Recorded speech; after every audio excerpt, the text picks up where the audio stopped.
This is the XNC Podcast, your Xbox newscast, featuring Colteastwood and Gaz, hosting industry interviews and gaming talk live on YouTube every Monday night at 5 p.m. on the West Coast, 8 p.m. on the East Coast. For all of you listening around the world, XNC Podcast is available on demand on Spotify, Google, and Apple Podcasts. Welcome to the show. Join the chat, hit the like button, and let's get into this week's topics with the Xbox newscast. How you doing, everybody? It's well, man, it's the calm before the storm. We're getting just a couple of weeks away from the big. Begin. Yes, yes. Oh man, I'm so excited. Yeah. This is going to be quite the show. Xbox has been on fire. Xbox has been under fire. Gaz, what's going on? How is the sauce bubbling up and simmering across the pot right now? It is bubbling all kinds of ways. What the hell, man? This has been a crazy few days. Xbox firing shots at people. People fire shots at Xbox. People fire shots at us for firing shots at Xbox. It's an absolute mess. But this is a good time to be a gamer. I like the drama. I'm a piece of and I love it. But thank you so much, man. Ready to get sauced up, and I'm massively honored to be joined by ACG. Yeah, thanks for letting me. It's gonna be wicked, man. Yes, ACG, who's very, YouTube fame, over 700,000 subscribers. Now, I gotta say, before I intro ACG, he's don't you hate it when people do this? But I gotta say, he's one of the YouTubers, one of the content creators that got me into what I'm doing. I wanted to do YouTube videos, but way back in 2014, I think it was. I messaged him about this a long time ago, that his Dying Light review for the game when that came out at the beginning of the Xbox One, PS4 era was one of the reasons why I wanted to create content like he did, where he had presence on the mic, he had production values, he had all the clips that illustrated every word he was saying. I love that. Hit subscribe from that moment. I think I was just looking up videos about Dying Light, ACG, and the gods brought you up to like the algorithm of goodness, I guess. Back in the day when the algorithm was somewhat something we could track and understand. I mean, what was it back then? I'm glad. So you don't get it either. That's good, because it makes no sense to me. I get the algorithm. I mean, I understand why it's working. It's just not working for us. But yeah, Dying Light was a great game to originally review. That was like, those were good times, man. That was probably some of the most fun times I had reviewing. Especially Dying Light, I think. Yeah, it was really, really good. What was it like? Because I didn't start creating content for a couple of years. I think in the early 2010s, there was a great spot for content creators who were talking about gaming. You were much younger then. Tell us what it was like, what that was like. I mean, it was just like when you started, I think in all honesty, other than right now, which is probably the best time to become a creator, simply because never in history will we probably have more people sitting down not going to work ever as we do right now. Just unfortunately, I do tell everybody you should start doing video right now. If you ever want to, now's a good time. But back then, the production quality wasn't required. The multi-thousands of dollars wasn't required. You could do a mic. I have people who jump into Discord and they'll be like, I want to start reviewing, so I've spent $14,000 on this, and I'm like, what? Dude, I used like an $80 webcam, and you can hear my old. I used a box, no lie, cardboard box with fucking. Excuse my language. Sorry. Give me my one with a towel inside to stop the reverb. That's no lie. Oh, man. My gosh. Yeah. And hey, Carrick, real quick, go in StreamYard, go into settings, and in audio, turn off automatically adjust volume and bring you up like 120, 130 or something. And then we'll be good to go, I think. I should have done that. I didn't realize. Now? Yeah, it'll just... Now? Just maximize. How's that, guys? Now? Want to hit that sexiness. Can you hear me now? It's literally I think 150 will be good. That should be good. The chat will complain and let us They know if it's not always good. complain, no matter what. Yeah. I'll just talk really friggin' loud. But No, yeah, that's good. It was like back then, production value wasn't as required, and it was sort of nice to be able to just sort of be and create without knowing that a lot of people are spending a ton of money just to sort of equal the low rung. There's the amount of money, even your podcast, everything's nice. You got your colors set up, dude. Man, I'm low effort. Our podcast, you'll see the green screen move around half the time. I'm like, whatever, because I come from the old days when you didn't need to worry about that. You guys do. You have the soft lighting, everything's perfect. Not us, man. We're just straight up ugly. Friday shows up, and I'm like, dude, if we roll in 20, 30 minutes late sometimes, and that's me because I'm old school. I'm like, dude, if you want to see the podcast, you'll stick around. If you don't, bye. I don't care. And we'll just show up. Everybody's like, what's up? What are we talking about? We'll forget what we're talking about. It's old days, man. You guys are gonna school us. I mean, your production values, even you have frames. I don't even have frames in the podcast. We don't even have half the time the people will leave or move around, and like Zoom will move them so the wrong name, and people will be like, hey man, the wrong name. So I'll be like, who cares, man? People come to see you though. Yeah, those were the old days. Well, they may, but I mean, it was a grand old time, and I'm glad I got you into it, man. Like I got into it because I saw other people. That's the way it should be. Yeah, there was I can really only think of a couple YouTubers, content creators that got me into this. You're one of them, and it's that production. I just love that. I think I did make a Dying Light review like a few months later, because like once I finished the game with little kids running around and all that stuff, but tried to channel my inner ACG and some of the other people I looked up to. But how long have you been doing YouTube? Because I started way back when the site was like this little wireframe DOS thing back in 06. Yeah, I don't even remember. I don't remember.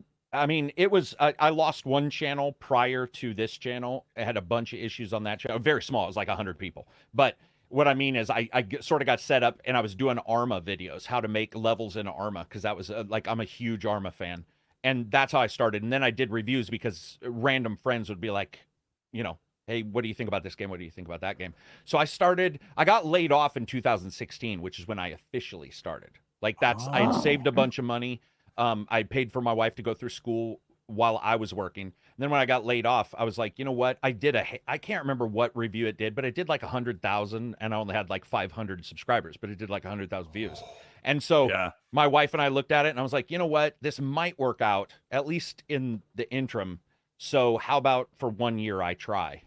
And I'll use my retirement and the money I have to live life and see if it worked out. And luckily it did. Luckily I had really good experiences. I was telling you prior to the podcast. Luckily, the people I met, some of the company people I met were phenomenal. And if I hadn't met them, I probably wouldn't have stuck around. Because I'm one who's like, this didn't work. Bye. Boom. And I never come back. I've never been a person to look back and be like, oh man. And I had great interactions with developers and with some YouTubers and stuff. So yeah. So if you look back, there's been kind of like a nice steady climb ever since you got canned from your job. Yeah. Yeah. Yeah. Getting laid off you always hear it where you'll hear somebody lie and they'll be like, it was the best thing that happened to me. But they're sitting in their shorts, not doing anything. It was the best thing because I was I love to work. It's weird, but like, it's my favorite thing in the world. It's to work insanely hard, long hours. And so to be able to do it for myself, and you'll hear people say, oh, don't turn your hobby into your work. You got the wrong hobby. Like to me, I don't think of doing a hobby and getting paid for it as work. I think of doing a hobby and enticing people to watch your views or watch your videos or go to Patreon. And so to me, it was exciting to be able to like talk about games, which is my favorite thing in the world anyway. Well, one of my favorites. So it's just phenomenal to be able to do that. Like, I'm blessed, that's for sure. You won't hear me say that very often, but I would say with now and YouTube and stuff, it's awesome, man, that people can do that. It's awesome somebody can review omelets on YouTube and get paid for it. Yeah, or a side salad from Burger King in their car. Like, I've seen it all. What's his name? One of my favorite YouTubers, by the way. Shout out to him. He does all the food reviews in his car. I think it is just the food review guy. Some very small guy, always wears a business suit. Some of the people in chat might know him. One of the Yeah. best reviewers ever. And he'll be like, today is Taco Bell's 49-cent taco. And he'll be like, crunchy, blah, blah, blah. And I will watch every video. I'll just be sitting there for hours. Like, this is awesome. Love it. And I'll sit there and I'll sit at this desk here and make the best production video that I can muster with my little mind, hoping to entertain people. And then watch some guy eating a crunchy taco in their car. You can't beat YouTube. It's Dude, changed over the years. It happens to me too. I know. I mean, it's changed over the years, right? Like, are you kind of looking at YouTube like, are they changing the rules? We were kind of making a joke about the algorithm right before we hit the live.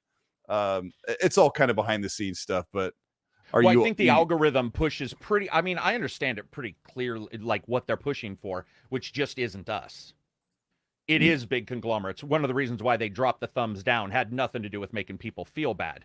They were trying to say it had something to do. Well, here's the reason why I can tell you that's for sure not true. When I log into YouTube, guess what the first thing I see is? Your video sucks. YouTube directly tells you your video is doing terrible. So if you try to tell me YouTube, and I go after YouTube gaming all the time. Like Twitter, whenever YouTube gaming tweets, usually I'm one of the first ones to be like, you're full of whatever, like, because you are. And like they tried to tell me a couple days ago on Twitter, they were like, oh, we don't artificially insert ads. And I'm like, I have proof that not only you have been doing it, but you've done it for 3 years, and I have video proof that you do it. And they're like, no, we'd never do it. For sure you do it. You're a complete liar. Like, they are liars. They'll be like, thumbs down. That's because we don't want you to feel bad after you created your omelet review. Has nothing to do with that. It's because when you post a Tom Cruise review or a movie, they don't want thumbs down on it. They don't want to save the corporations. It is, and the algorithm, just so you know, is to put, which isn't bad, it's just the way the algorithm works, but when it pushes, let's say, a big movie review, they don't want Podunk Carrick talking about a video game dropping Peter North jokes. So why would they push me versus somebody who is more wholesome or somebody, and that's the algorithm, that's the way we work too. It's the way we pick friends. There's nothing wrong with it, it's just, I am hugely against dishonesty. And I like, that's the only thing I care about. Like when I came into reviewing, I was like, before I started reviewing, I wrote up a huge multi-page, like step-by-step of this is how I'm going to review. This is what I'm going to say. These are the things I'm going to do. And most people don't do that. And certainly YouTube doesn't. And the reason why is because I wanted to make sure it never came across as dishonest. But big companies like a YouTube, they're just like, dude, it's hilarious. Some of the crap they say, man. It's just, well, you approach game reviews like my favorite way. Everybody does game reviews different. Some people just kind of talk their way through it. But one of my favorites back in the day, like 15 years ago, was game trailers where they had like 4 categories, and you've always done that. And when you watch your reviews, you're going to get the presentation, you're going to get the sights and the sounds, you're going to get all that stuff, and you know what to watch for. And I think what it does, and this. And chat, shout out to ACG for the way he does his reviews, is when you watch an ACG review video, you know what's important to you and you hone in on that part of the video. So, and then of course you're the big proponent for no number. Gaz, how is that review number struck in the community over this past couple of years? That's one of the things that's the best, is saying, like, because to me, I've never in my life, not once ever, looked at a friend and said, that game's a 5.9, not a 6.2. It's never happened. It's never, and I can tell you I would rather die than ever say that happened. It's for sure never happened, because no human talks that way. And the reason why is because if the moment they did, you'd have to say, well, what's a 10? And then they'd have to explain to you what a 10 is. And you're like, okay, then what's a 1? The conversation goes off the rails. But money conversations are quite easy, because 60 is 60 is 60. And even if you're rich, 60 still means 60. It just might be an easier amount of money for you to give away. So if somebody understands a person. And the presentation, dude, I have people who are like, I love that you're independent, you do your own thing, but you break it up into groups, and I don't like that. And I'm like, good. That's the end of the discussion. Good. Right. Good. Go somewhere. Because YouTube does offer other people. It offers you. So if one of you guys decide you want to do reviews and you want to talk about the same stuff, but you don't want to break it up, that's exactly, we're within an industry that is quite literally trying to celebrate individuality. But the moment you're individual, people just get pissed. And that's what's weird. great. Like, I'll have people on Reddit who will be all, I love your stuff. It's amazing. And then 2 days later, they're like, I hate your stuff. And I'll be all, why? And they'll be like, well, you didn't agree with me. And I'm like, so 2 days ago, I was awesome because I was independent and I had my own thoughts. And then today, because my own thoughts don't match yours.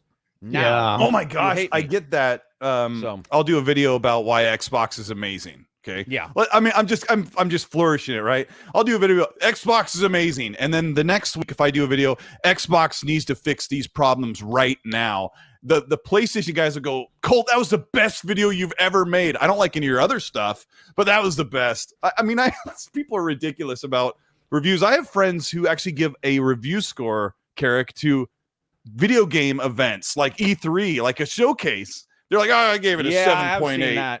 I have seen. I will tell you also, whenever you're dealing with that kind of stuff, like especially whenever I hear somebody say, I love your stuff or I hate your stuff. One of the things I always tell people, and this isn't to sound like a jerk. It's quite literally the way you should do it. But I always say, if somebody says they love my stuff, I expect them to leave the quickest.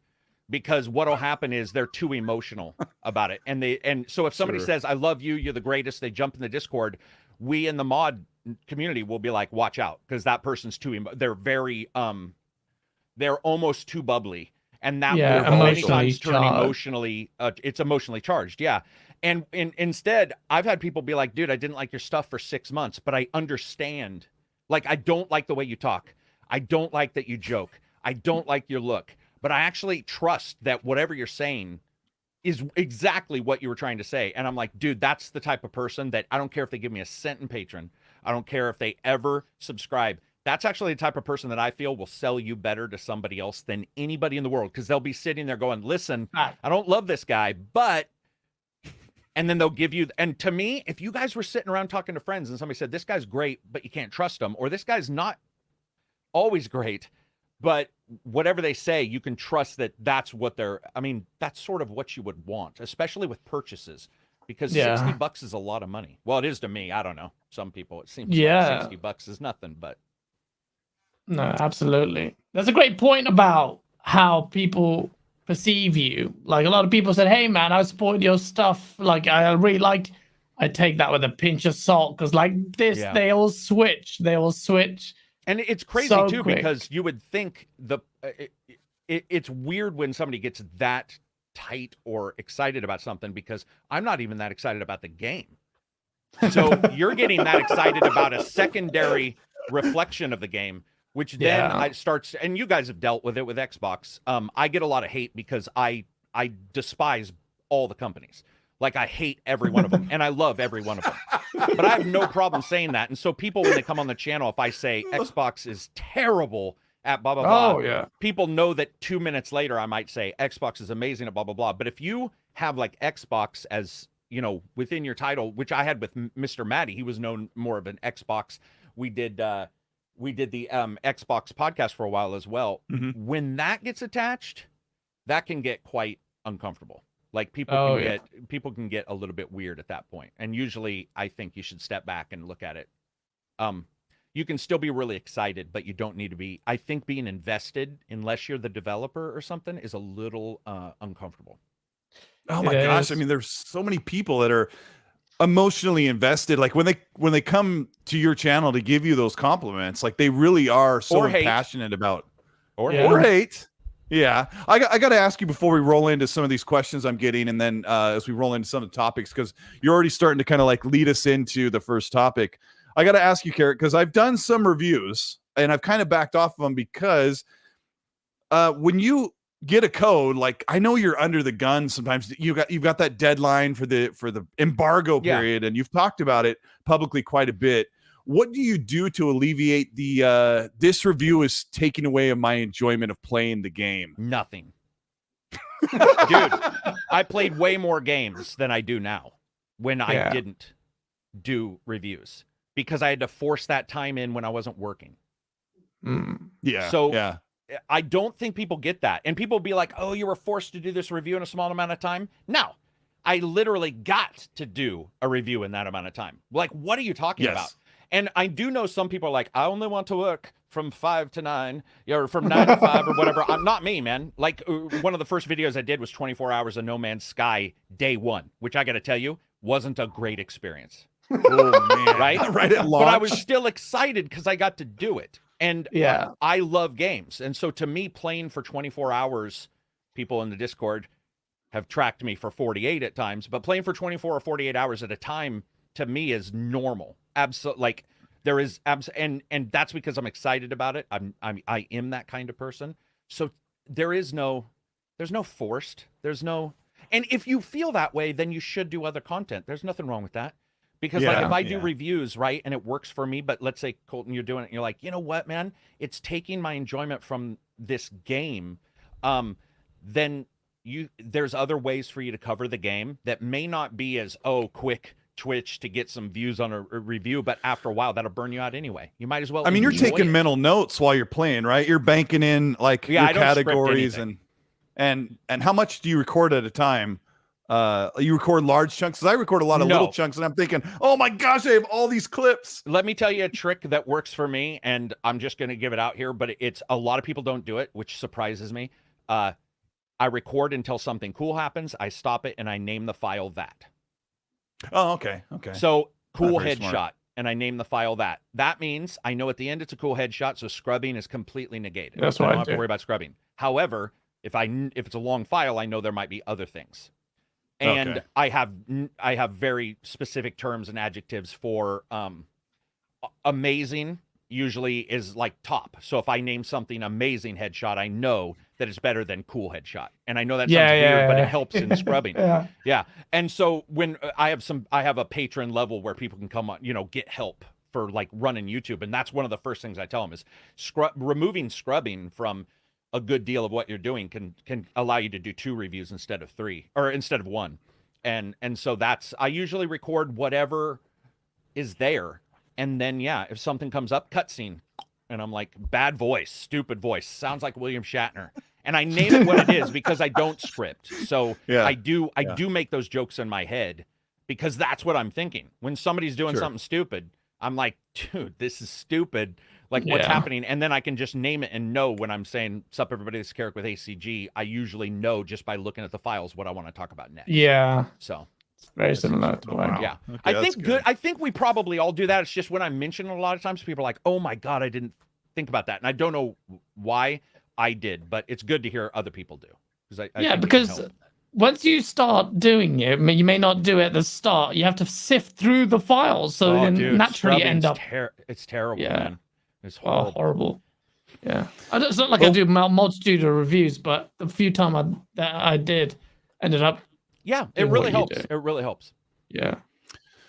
Yeah, I just think about all those files. I record really short, 30-second record that, and then I've got like this Whoa. big thing, and I'm like, because I'll do what you do. I'm like, oh, that was really cool. So I hit record that, and it's not uncommon for me to have about 75 of those 30-second clips, and they're in Bro. order, but it's like, I don't know. Yeah. But I do have to say for the audience, like, if you do get the privilege to review a game, it's amazing. And you may get the game 5 days early. People would pay thousands of dollars to get a game early like that. So we're really super happy. Sometimes I decide I'm just going to sit back and play the game. Sometimes I'll review it. Carrick's there on every single, if whether it's Biomutant or if it's going to be the next Far Cry. Whether it's great ones or it's or it's like Andromeda. It's either good ones or Andromeda. Gosh, Sorry. Andromeda's bad. Let me read a couple Andromeda was pretty supers. rough. I wanted to love it so much. Let me read a did couple I. supers here. I mean, I'm such a Mass Effect trilogy fan. I thought, Oh, me too. how could it go wrong? But that I remember your review on that one too. Poochie, who's been a member for 13 months, says, what's going on, boys? What gameplay do you think will be at the showcase? Also, a desperate Xbox is the best Xbox. Stay blessed. Well, Poochie, Xbox is really desperate right now. We're going to get into that. We've got over 900 people who are watching the show here. We're with Carrick, with ACG, and Gaz from Game On Daily, my co-host. We are getting into the topic. Some of these questions will be to the panel here. Flame with the $5 says, Gaz, come clean. It was you who wrote that Kotaku article just to get some sauce for your birthday. Also, hi, Colt and ACG. And he says, have you played Euden Rising? I tried it out. I haven't got into it. I've actually haven't played anything in 3 days. It's been absolutely crazy. Gaz, lead us into this Kotaku article that was posted like 2 hours ago. and I'm sure ACG clocked what was going on. But what happened? I think you were just kind of getting ready to start the show. Yeah, man, it's slow news day apparently because Kotaku needs those hits. I don't care what is going on. Like someone that's like, Jerry, we have no traffic. Write some absolute dog, and you're okay. And Kotaku has a habit of doing this. Look, we run a news aggregation platform. Kotaku's articles feature on our website, and we give people the tools to mute something like that. At the same time, I feel like we need to be able to, well, I don't know, under the surface of that very clickbait article, which was, and for the people who don't know, the title of this was, after years of hype, the Xbox Game Pass burnout is here, like a statement of fact. And if you go into the article, it really just touches upon some personalities who seem to follow a trend of announcing their departure from Game Pass, or albeit temporarily, which I saw a lot of people do. Fair play if they will feel compelled to push the tweets to announce their departure. It's like me saying, hey, you know what? I paused my browser subscription. You know what? I've run out of sperm. I can't do that right now. So it felt like a bit like, I don't know. I don't want to be dismissive. A lot of it, some people, there may be some utility in Gene Parks, for instance, saying that. I thought, okay, interesting. And then others like Ty Kim, who was former Bloomberg, the guy basically acts like Phil Spencer slept with his mom. But like, but this is what happens when you have me as your co-host. But generally, there was a lot of, in my opinion, silly behavior, and Kotaku ran with it. What's so funny is Kotaku got I hate that term ratio. It's such a silly thing. And generally, I like whatever. Some people with lots of followers will ratio people with smaller followers. But in this case, I think near unanimously, Xbox Game Pass official Twitter replied saying, tell me you limit yourself to only AAA games without telling me you limit yourself to only AAA games. Source! Absolute 2,000 versus source. 37,000 likes. Jeez, 37,000 against 2,000. That had some balls to, he probably pushed that tweet without even checking. It's like, you know what? Nah, I see blood right now. And he went after Kotaku. I think it's all is fair in love and war. If Kotaku wants to push that article, go for it. Xbox going officially, go for it. Although corporate grandstanding doesn't do me much. I find it sometimes funny when, corporate Twitter accounts try to, latch onto the whole, hey, we got balls. Yeah, I'm like, shut up, man. But at the same time, I kind of appreciated that. Only because it's such a farce of an article. In my opinion, it was such a farce of an article, but it is what it is. I just found it amusing. I thought, what a load of but it is what I actually agreed with did you see that? I actually agreed with some of it. Go ahead. You piece of We'll get into it. ACG, tell us about, I'm sure you've clocked this whole mass exodus from Game Pass, and I want you to talk about why, because I think a lot of people are taking an emotional stance on what Game Pass is and what it represents. But is this how have you felt? That happened on Twitter? Yes, I don't know about anything about what you're even talking about. First of all, I don't watch anything Kotaku. Second, if Kotaku felt that was an article worth posting, that shows you the worth of Kotaku. Which is, I mean, they're useless. Third, useless. I don't need to tell you guys what I subscribe or don't subscribe to. Nor do I feel that because I unsubscribe from something, it's newsworthy to tell you. If I did a video that said I unsubscribed from Xbox, I would expect most of my people to be like, what are you wasting our effing time for? What is that? Who gives a shit? So I don't, we'll talk about it in the podcast, right? And in this podcast, sure, we're talking about it. But usually when people's heads are that far up their asses, I don't really feel that there's a requirement for me to respond to it. And Twitter is just a high school of I can't say the word. They are I don't really do much. Yeah, I don't. It starts with F and ends with uckery, but I don't believe that anything on Twitter is worthwhile. most things on Twitter are an echo chamber anyway, or a requirement or a facts. desire to push an echo chamber. So I'll certainly say good job on a video, because I love people who, like, that's the kind of stuff I would rather talk about. And I'll call YouTube out on their bullcrap. And I've called Kotaku out a couple times recently, because when they had their redo, it was obvious that they picked really low skilled people to run the website. So I mean, and that was just obvious. I mean, I'm not even look at what's happened during the reboot. That's something It has that I been think, bad. Yeah, well, of course, it's a never touch if you rated it in my rating. But that's it. They put it out there and they got ratioed, and I don't even remember what ratioed mean. That means that the person who posted got more likes or dislikes, right? Yeah. That's a Kotaku race got to like the last line, and that is something I do not care about. I don't care about ratioing. I don't care about Kotaku. I don't care about Twitter. It's stupid for them to post it. It's not news. Gene Park, I love. I've had Gene Park. I don't know what Gaz was saying about Gene Park, if maybe he was a part of being asked what he thought. He made a public post saying that I'm done with Game Pass, and that's what I wanted to ask you about. He said, I've been waiting for the big games. Stalker and Redfall and Starfield, which were 3 major AAA new games and new IPs for Xbox exclusively. They got pushed out for many reasons, and then so Gene Park's looking at us like, I was planning on paying for Game Pass for the whole year, and those games aren't coming, so I think I'm just gonna halt my subscription. I'll pick it up when the games come. Well, Gene needs to make sure that when he puffs, he passes the bong, because that makes no effing sense at all.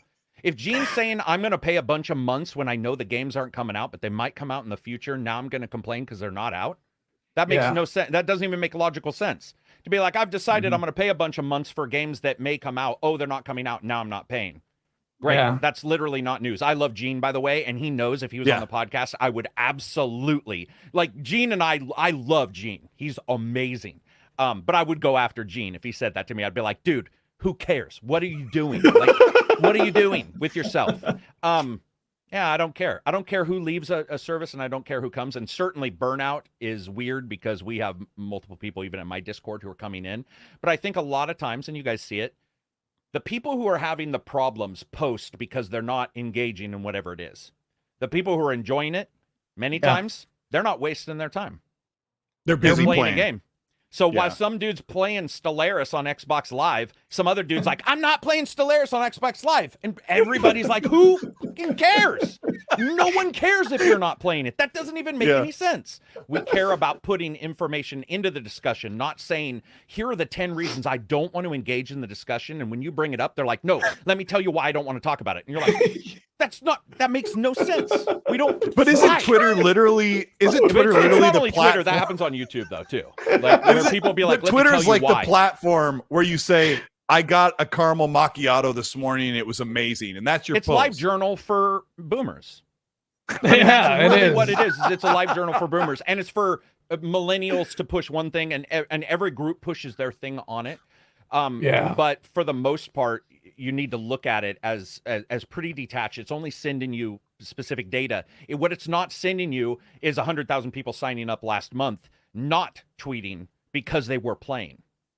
So it is a specific audience that's in the feed, right? Like you said, the echo chamber. You get it, because if I don't follow your stuff, Colton, like if I don't hearts up your stuff, right, it will slowly not show me as much of yours. So you know what I have to do now? I have to go to my private discussions with all you guys, and I have to friggin' go to your, click in, go, hit like on a couple, so that Twitter is like, oh, he still wants to see these things. And if I don't, then Kotaku, who has a big audience, shows up in my Twitter feed, which is what I don't want. And I've never said I wanted. So it's a very specific, focused feedback that's, I don't know. I find it pretty unhealthy, to be honest. Like, I find that like fairly unhealthy. Okay. It is. Well, the behest of the algorithm. Yeah. There are a couple questions I want to ask both of you that relate to like where Game Pass is sitting. Let me grab a couple of these supers here. Thank you so much, Exertion, for the $50 super chat. It says, working on a game called Final Fantasy 15, but can't 100% it because they made a DLC mode, a standalone game, and copied and pasted the achievements, ended up calling Xbox support, and they sent me to Square Enix, ended up just playing the blame game. Weird. Actually, Final Fantasy and Square Enix are in the topic a little bit later. Exertion. I'm going to come back around to that. Wandering Dutch with a 2-pound. Thank you, Wandering Dutch. Says What's it's up, been Wandering? another saucy day. So yeah, Wandering's awesome. Mm. Ralph Yeah, Wiggum with a I love $5 that. says, my disappointment is immeasurable. My day is ruined. I love that guy. Colt, keep it up. You're doing great.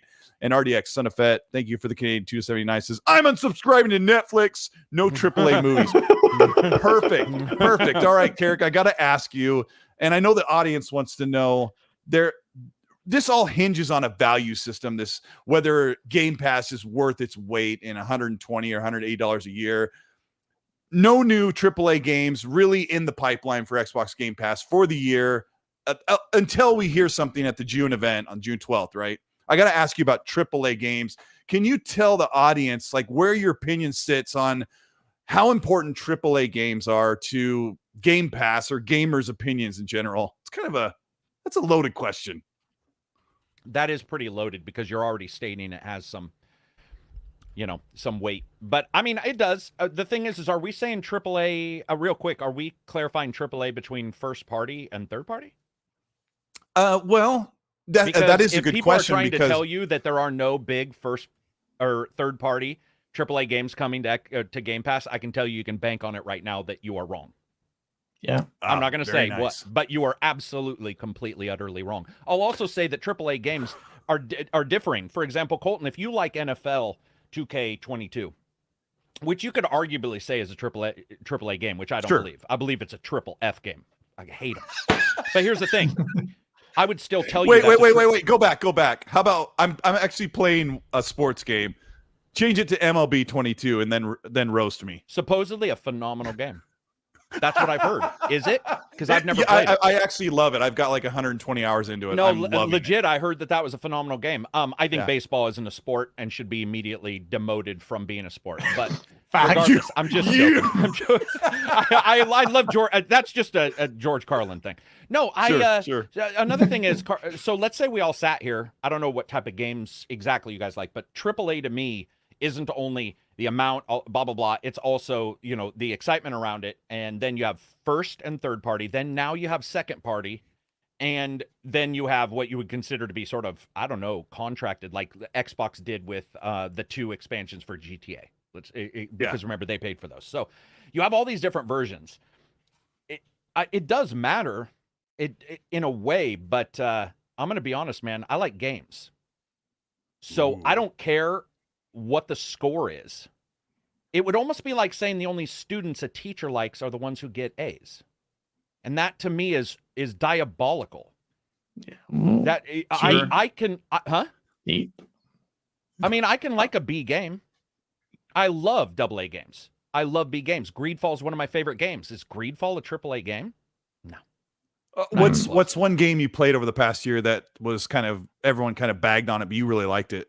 Oh, let's see.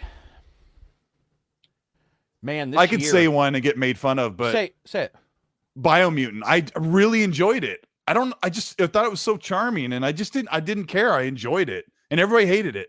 But Well, not everybody. See, Colton, that's the problem with discussion.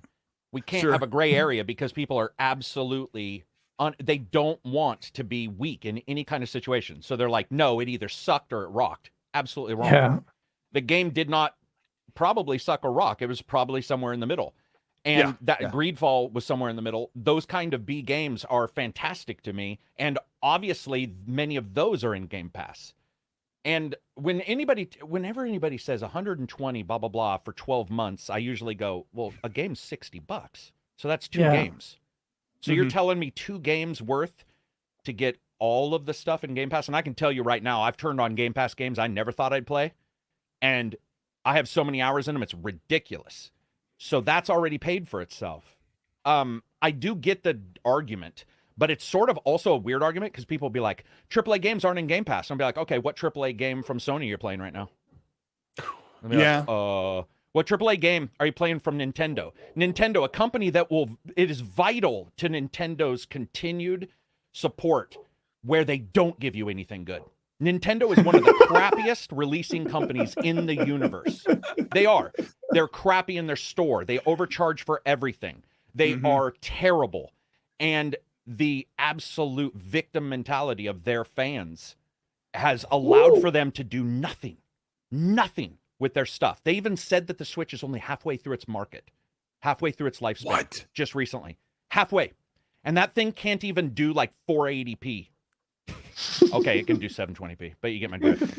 Yeah, dude. And they love it. Like, there's a weird tit for tat. If you're getting rid of Game Pass, what are you getting instead? That's the real discussion. And many people they just want you to know they're dropping it. They don't care. There is no other else. There's just, they need to make sure you know that they're dropping it, as if your entire day is wrapped around what the F they're doing. I mean, are they hoping that people will jump on and go, yeah. Of course they are. Of course they are. Is. And that's okay, because we hope people jump on the games we like. I mean, so Sure. when I do a review, I do hope people jump on the game I like, but I also hope that I lead people not astray. And I think that is purposely leading people. I would not do that, because I would, like, I talked to Total Biscuit, unfortunately, prior to him passing away. Mm-hmm. I got to know him and talk to him about some of the stuff that he and I disagreed vehemently on and caused issues prior to us getting to know each other. And yet the one thing we always like, and I consider him a friend, but I got where he was coming from. But even he, when we were talking, wouldn't let a discussion just stop at I'm canceling blah, blah, blah, as if that was news. Because that's not news. News is, what are you replacing it with? And if you're not replacing it at all, are you leaving the hobby? And are more people coming into the hobby, which is another thing that happens as well. You said it so well. Like, what are we playing? What my friend just said to me the other day, yesterday on the phone, like, we don't have any. There are no AAA games coming out for anybody until the holiday, I think. Like Hogwarts Legacy, or if you're into Saints Row, right? I think we have a really dry summer. Do you know why this conversation's coming up, guys? Come on. February came out and knocked it out of the park. Yeah. I mean, this is a stupid conversation to even have, because we've never lived through a February like that before. And I had people being like, Elden Ring is so good, I'll never play another game. And I'm just like, dude, that's on you, man. That's on, like, and then they didn't finish it. Yeah. Hey, I had sex once, I'm stopping because it was great. That makes no sense at all. That's the my stupidest thing. Yeah. It's not that nobody wants to have it with you. Here's the thing. You should celebrate if those AAA games aren't coming out. That does suck. We all want them.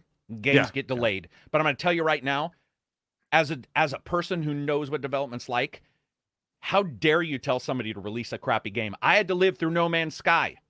I had to live through Cyberpunk. So why should I have to live through Cyberpunk because you don't want your poor little summer having some lack of AAA games, which, let's be honest, summer is not known for AAA games anyway. We go into winter, we will have Hogwarts, but we're also going to have a couple other games that I do think people are going to be more excited for. Gotham, I think, would have helped. But Gotham Knights' recent trailer, I'm excited for the game, but its recent trailer was really, really janky. And I think that if it had not been, and it looked more like a Batman sleekness, then that would be tied into, that would have been tied into the winter. And I think right now people have stepped away because we've all been burnt by Cyberpunk. Even if you like Cyberpunk, I dare you to say it was a good game. Like day one. And how about this? No, you can say it was a good game. I dare you to say that it had what they said it was going to have. Because do you remember when in 2019 when the journalists got the behind the scenes look and they were like, it was amazing, you did this mission where you went in, you had to rescue this girl, and it was so immersive, it blew our minds. And then I played that opening scene when the game came out, and I was like, And I really like Cyberpunk, but I totally agree with you. I cannot say that it delivered on any of its promise. And I wanted to clarify that so people didn't get mad, because I do I go hard on Cyberpunk because I feel we were lied to as consumers. Sure. So I'm glad you can say that, because I know some fair few reviews who seem to have this impression that their review is great. I know a few who got the chairs and were really propping a defense for it. Said, I played this game for X number of hours. I did all the side missions. Great game. No one gets it. I do. You are supposed to review on what you get, though, Gaz. I would say maybe those people did something some of us couldn't do, which was play the game that they got, and maybe they enjoyed what they got more. But I also agree with you. I saw some people that I actually trust who liked the game, and then later on, I saw them later pulling back their like. Yeah. Maybe I shouldn't have given it this score, blah, blah, blah. And here's my opinion. If you played for 40 hours and you can't figure out what your own score for a game is, don't do a video. Yeah. That's okay. That's okay. Or do an impressions, and I have done those. I've said I can't get a grasp on this. It's not working for me. Give you an example. One of my favorite games of all time, only after 40 hours of fumbling through it, is Crusader Kings 3. I was getting, guys, I've never been this mad behind the scenes. I couldn't figure out what I was supposed it didn't click, but I knew it was good, and that makes me insanely angry as a person. Like, I'm like, I should be able to figure out. Luckily, a developer saw some of my tweets and sort of figured out what game I was talking about, which was their game.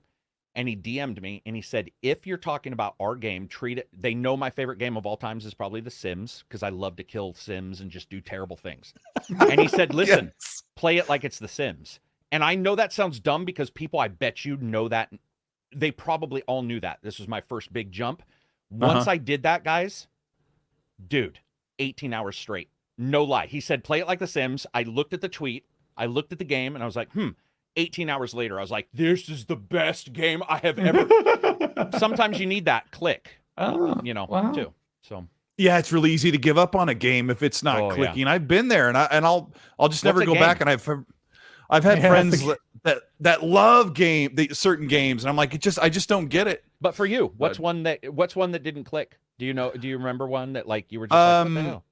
Well, I mean, like, I play a certain type of game. Like, I play like half of the mainstream games, and there's other ones I don't really like. And I knew I was supposed to like Gears Tactics, and I had moments with the turn-based strategy. Yeah, and then I'm just like, it's not hooking me. Like, I'm not hooked to get into the next area. Just I don't know. And what about Metal Gear Solid 5 for me was that game. Which one? Gears of War 5. Oh yeah. I think for mine it was Halo Wars. Halo Wars 2, I had a rough ass time. Yeah. And Gears I loved, but Halo Wars, for whatever reason, I bounced off that thing. And that's what I call it. I'll even say it in the review. I'll be like, I just bounced off of it. It was, and I can tell when a game's good. I've given games a buy rating and said I didn't love it, but I absolutely know that it is quality. It is pure, like Death Stranding. I'm pretty open about, I think it's trash. Yeah. However, it's not. That's just me joking. It's just that I bounced off of it. But I'm not a dummy. I can tell it's good. Like, it's obvious. It always, I would suppose it would shock people because I would never call Death Stranding trash, but I know I probably won't play it because I know that it's got all the production values. It's got the immersion and everything. So it's not, I'll just sit back and say, I'm not going to bother calling it trash. I just like teasing. It's not. It's just not for me. Yeah. Zenner White with a 449-pound super chat. Thank you, Zenner. He says, what's going on with ACG looking like Marcus Phoenix, Gaz looking like Dom, and Colt looking like the redheaded Mac from Hive Busters? He's got like the ponytail braid. Awesome. That's great. Danny Passion Official, $2 says, Colt and Gaz all over your stuff for over 2 years. He's been watching our channel. Thank you, Danny Passion. We see you all the time. Butterball with the $2 says, where is the eggnog? What's with the eggnog reference?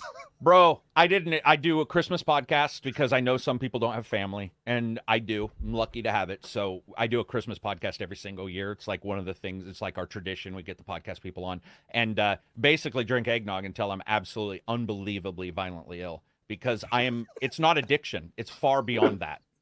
It's far beyond. It's ludicrous. Like, I've posted pictures in the Discord and people are like, that can't be possible that one person drank that much eggnog in one day. Do you go ill from here? No. I just get, where you're like, this is too much liquid in your stomach's like, blah, blah, blah, blah, blah. Coagulation. Yeah. So the joke we talk about food in the podcast a lot of times because it is an international podcast. So we have somebody from Sweden, somebody from Austria, somebody from London, myself, and Abzi now is in Canada, but is from the Middle East. So we all have different foods that no one else can have. And we always joke because Reg, one of the guys, he's from Austria. They have eggnog all year. And I joke going, dude, I have to work out. I work about 5 hours a day. just because I love cheese and I love. If I moved to a place that allowed eggnog all year round, I'd just be a ball. Like you could just roll me anywhere. Cheese and eggnog. Yeah, it's almost like an alcoholic. It's the weirdest thing. And with eggnog, most people either love it or they hate it, and I love it beyond belief. It's just disgusting. Yeah, chat. Let us know in the chat if you like eggnog. I will drink it from time to time, but on I would Christmas, not. right? It's a holiday thing, right? people. But I don't think I'll sit in a podcast and sip it until I roll out off the mic. And it's not a sip. We're talking. We have the gallon jugs. And you've got Never like had right eggnog. mustache. Yeah. You're really hoisting a big old gallon jug. Oh, dude, 2 of them, 2 or 3, and it's like flexing on the camera. Yeah, we do like 4 hours of podcast and then by that point you're so high on sugar, dude, sugar and fat that you're just like. The podcast goes off the rails. But it's Christmas time, and I've always believed that's one of the things I've done every year is a Christmas podcast. Because I think that like that's one of the cool things about games is where do you live, Colton? I'm in Washington you State. Can say state. And then Gaz, where do you live? In London. Okay. One of the coolest things, guys, is I grew up in a time where to talk to Gaz, I would write him a letter. And it would take 4 weeks, and he may not write. Now I have people from that's why it's such a big deal to me to spread like discussion, because we have people from all over the world. I've had one of my podcast guests was walking through a nasty, scary part of South America. And the guy's like, I saw you on ACG's podcast last week. Oh, and wow. it was David Martinez from Raw Fury, one of the publishers. He was like, dude, it was the most surreal thing. It's awesome.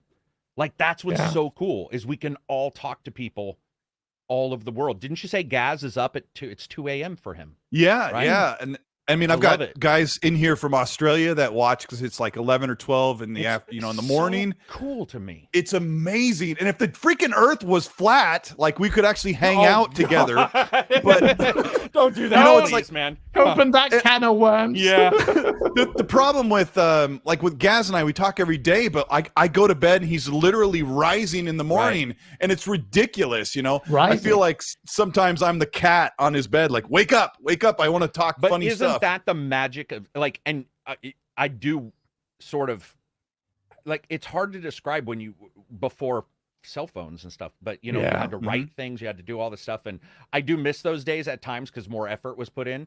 But I also do not ever ignore the magic of being able to talk to somebody from London. For example, we got the international podcast together because I was talking about game prices one day, $60, and they're like, no, that's 60 US. I was like, well, what do you mean? Sure. They're like, it's 80 here. And then another guy said, well, it's 120 in Australia. So we said, let's get a podcast together where like we can talk about stuff I'm just going to be honest, I would not have thought it. And then somebody would be like, guys, I can't play Wolfenstein. Why? Well, they removed Hitler, or they removed the game. You can't play the game, where we don't have censorship for the most part in America for, well, at least violence. So all these different places, to me, that's the magic of gaming beyond anything. Because it's interactive, and then you can tell me your story, I can tell you mine, but we're from different cultures. It's to me, that's awesome. It's like, and how asinine is it that it's asinine that we talk about gaming as a catch-all, like my opinion applies to everyone. And it's one of the major problems, like when Kotaku's article says, you know, there's not enough AAA games, and then Xbox Game Pass says, well, you're limiting yourself to just AAA games. And like, I don't know, there's so much that goes along with that. And I think people have to understand, because you're right about the price. I talk to Special Nick from Xbox Era quite often. And like you said, over there, their games are $120. In Canada, they're, you know, $10, $20 more. It's crazy. Dead Planet with the $2 super says, everyone unsubbing will resub after June 12th. Carrick, let's talk about that, because I think you and I are kind of on the same wavelength. Xbox can do their big event on a Sunday. Well, depending on where you are on this curved earth, it'll be a Sunday morning. We're just going to drop that in. It'll be a pyramid next time. Pyramid size. I mean, I say the curve thing because it drives me crazy, because of that curvature that he has to go to bed and I'm just getting up. But you and I are both assuming, or we've heard things, or you have a good indication that Xbox will announce something that's coming to Game Pass, because for the first part of the year, they're supposed to have Stalker, and then every 2 weeks they say, here's what's coming to Game Pass. And the list looks like it's not exciting. It's not all the big popular games. It's not like Shadow Warrior 3, which is a big new game, didn't drop in day and date. Far Cry 6 didn't, or whatever it is. So what are you expecting Xbox to do June 12th as regard to Game Pass? They have to mitigate, I suppose. I will say I have hope, and then I have what I think. The first that I hope is that they show Starfield as they were originally planning. The reason why is because it doesn't magically mean Starfield is 2,000 years from now and that we'll all be, living in petri dishes. It got delayed, but it's not magically gone away. So I will love, and I think that it behooves Microsoft to show it as if they were showing it at any other time. They don't need to say a date, and I think that was intelligent because you don't want to delay again. By the way, anybody who wants a crappy game because they're hoping in 6 months they're going to get a game, you're in the wrong. It just that doesn't make any sense. Follow Game of Thrones, I guess, or some other novelist who takes 15 years to do a book. You have these kind of things that I expect to see, and I expect them to do that. I also do think that Microsoft will most likely, if Microsoft doesn't do it, Sony will do it. Somebody's going to do it, where they are going to have to explain the massive impact that COVID in the Ukraine has had. Now, my ex is from Ukraine and another one from Russia. No, they don't get along, but I do talk to them, and entire development teams, including Atomic Heart, which was my news video this morning. Atomic Heart finally got started back up. They were moved, right? They had to completely leave. We have multiple companies. Somebody's going to have to sort of explain it to the criers of the world who are sitting at home, holding their anime pillow, crying, no AAA games. Somebody's going to have to say, war trumps your AAA game. So go cry somewhere else. And I would like somebody. Sorry, I'm not known for being incredibly cuddly feely when people argue about war and stuff. Like, it doesn't make any sense. And I think these companies do need to describe that and explain it, just like Nvidia and AMD should have done a better job explaining silicon, the weakness of the silicon market and why GPUs went so expensive. They didn't explain anything, as far as I know. They kind of, for the most part, they didn't. Punches. And I think that with gamers, most of the intelligent gamers, when you explain that, it's not that they'll magically believe you or magically agree, but they have the data, and I think the data is the most important. The ones that care, Yeah, and I would love for them to say Atomic Heart. What I'm getting to, I would love for them to show Atomic Heart. I saw some video of it. That game, mind blowing. Stalker 2, mind blowing. Both impacted directly by COVID, this, and now, unfortunately, strange word, but monkeypox. I don't know if you guys have heard about this, but it's actually causing huge issues in the UK, and there's multiple places that are looking at shutting down, which is then going to slow down your market. So I would love for them to describe a little bit about the human side.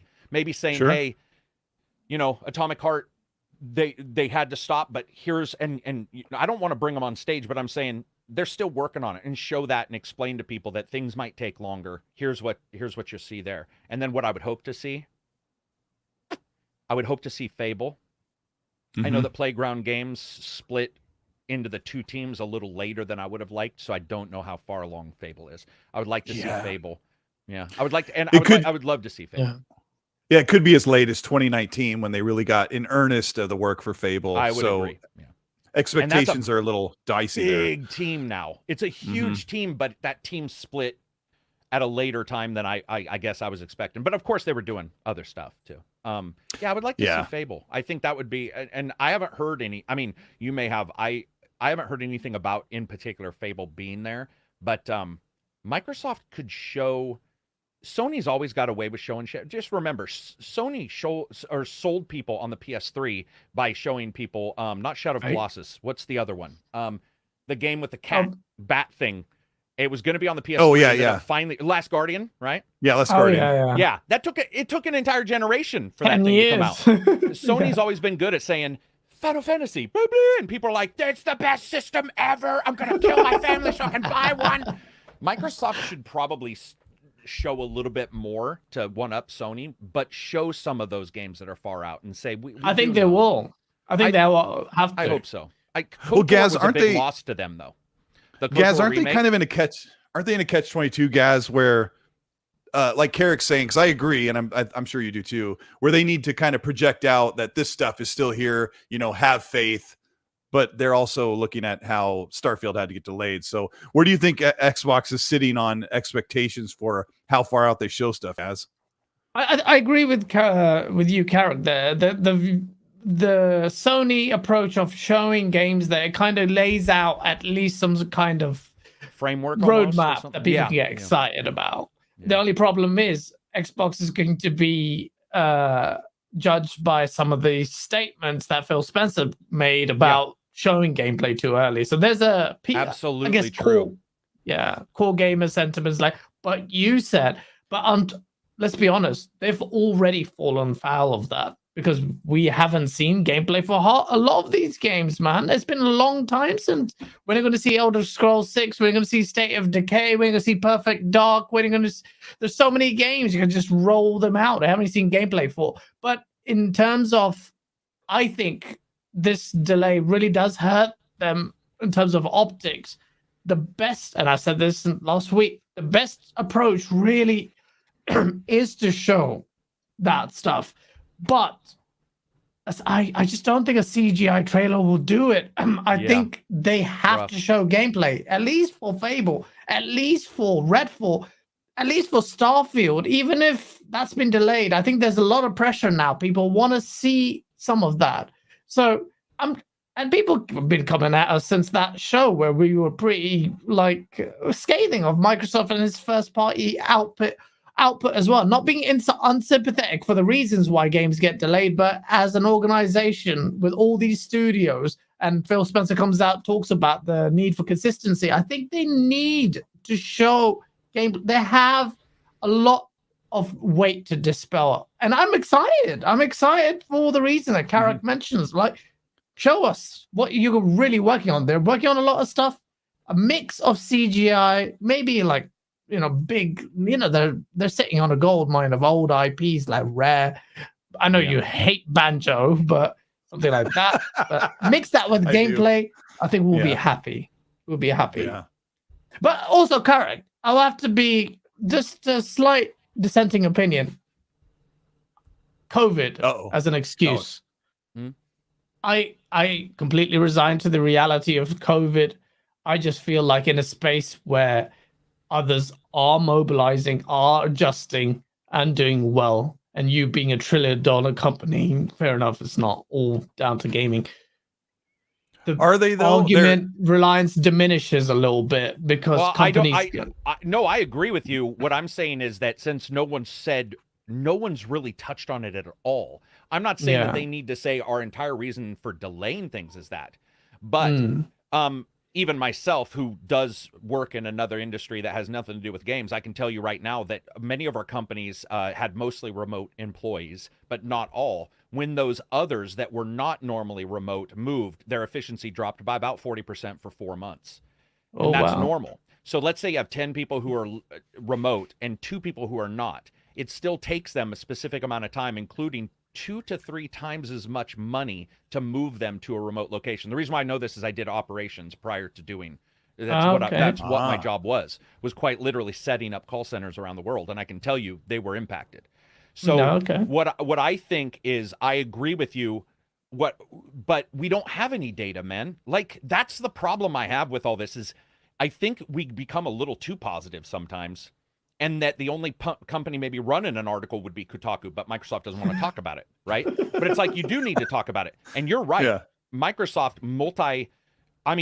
remote, many of them remote, but not the game companies necessarily. In fact, many of the game companies, if they're not contracting out, which was another thing that I did, was contracting out artists and so forth, those people were actually in offices. And I can tell you, I know of 2 of the largest games of all time where the reason they were made is 2 people walked by each other at technically a water cooler.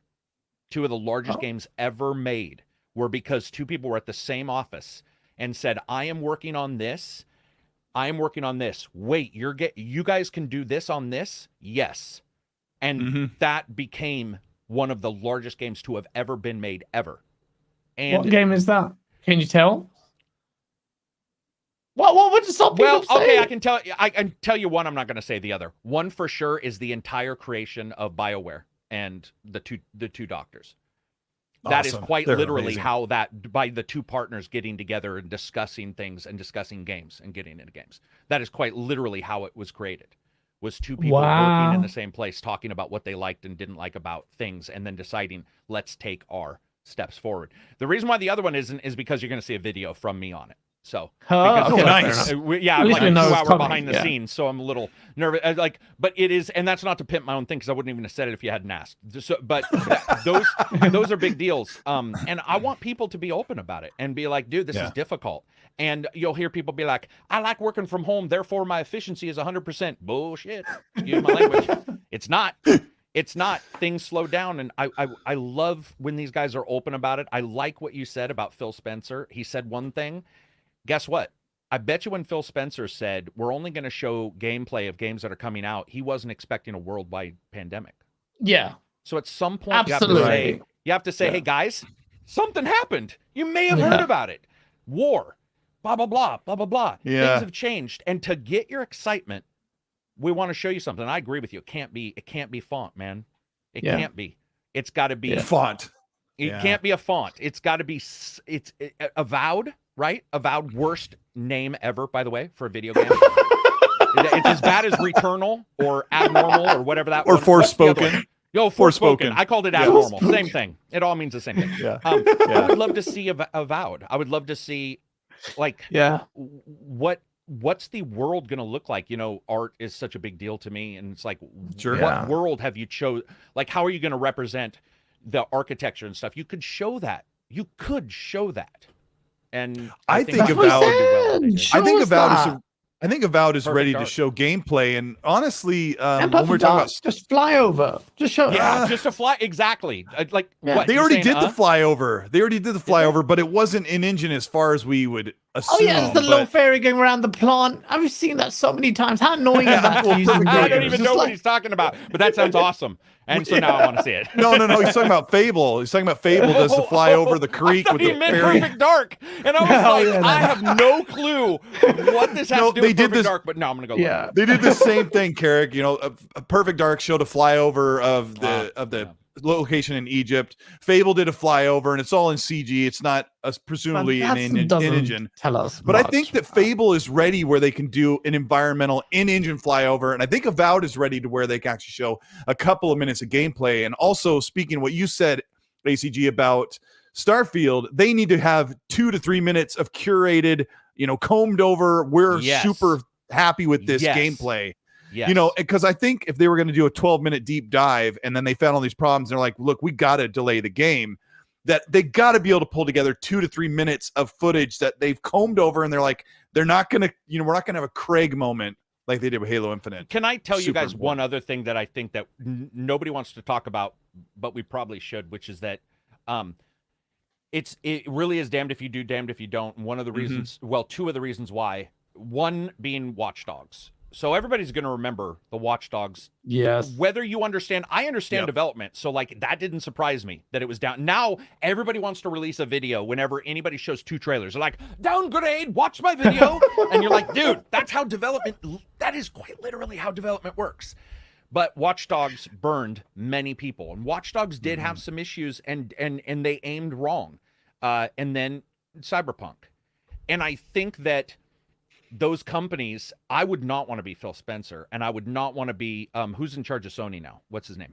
Jim Ryan. Jim Ryan. I would not want to be, and who Bowser, and I would not want to be one of those guys having to decide what dividing line I want to be between show what we think we're going to be able to do on this system, and then or just show CGI. You can't win, man. Because you guys know.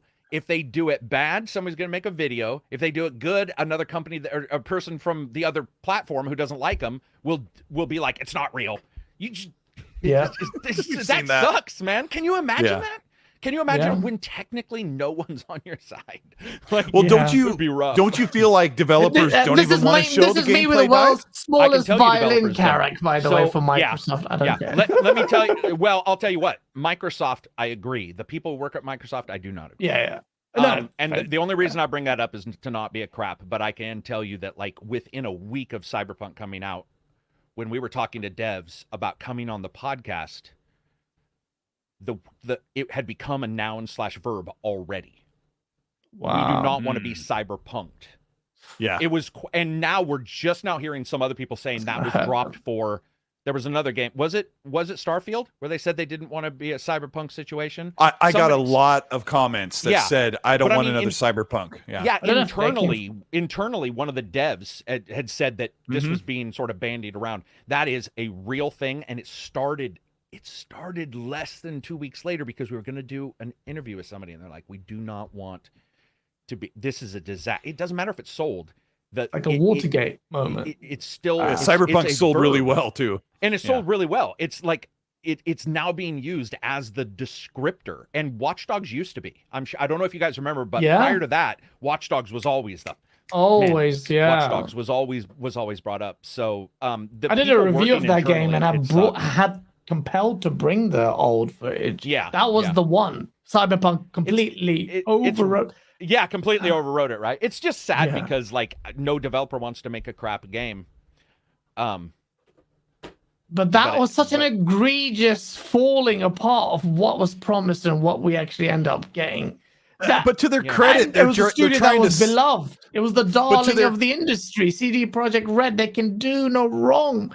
They were the press events we went to. Do you know how much hate I got in my podcast? Because I was like, dude, there is nothing that shows that CD Projekt Red can do Cyberpunk. People were so mad at me. And I was like, oh, you serious? I believe it. Oh, yeah, dude. Because I was already there. There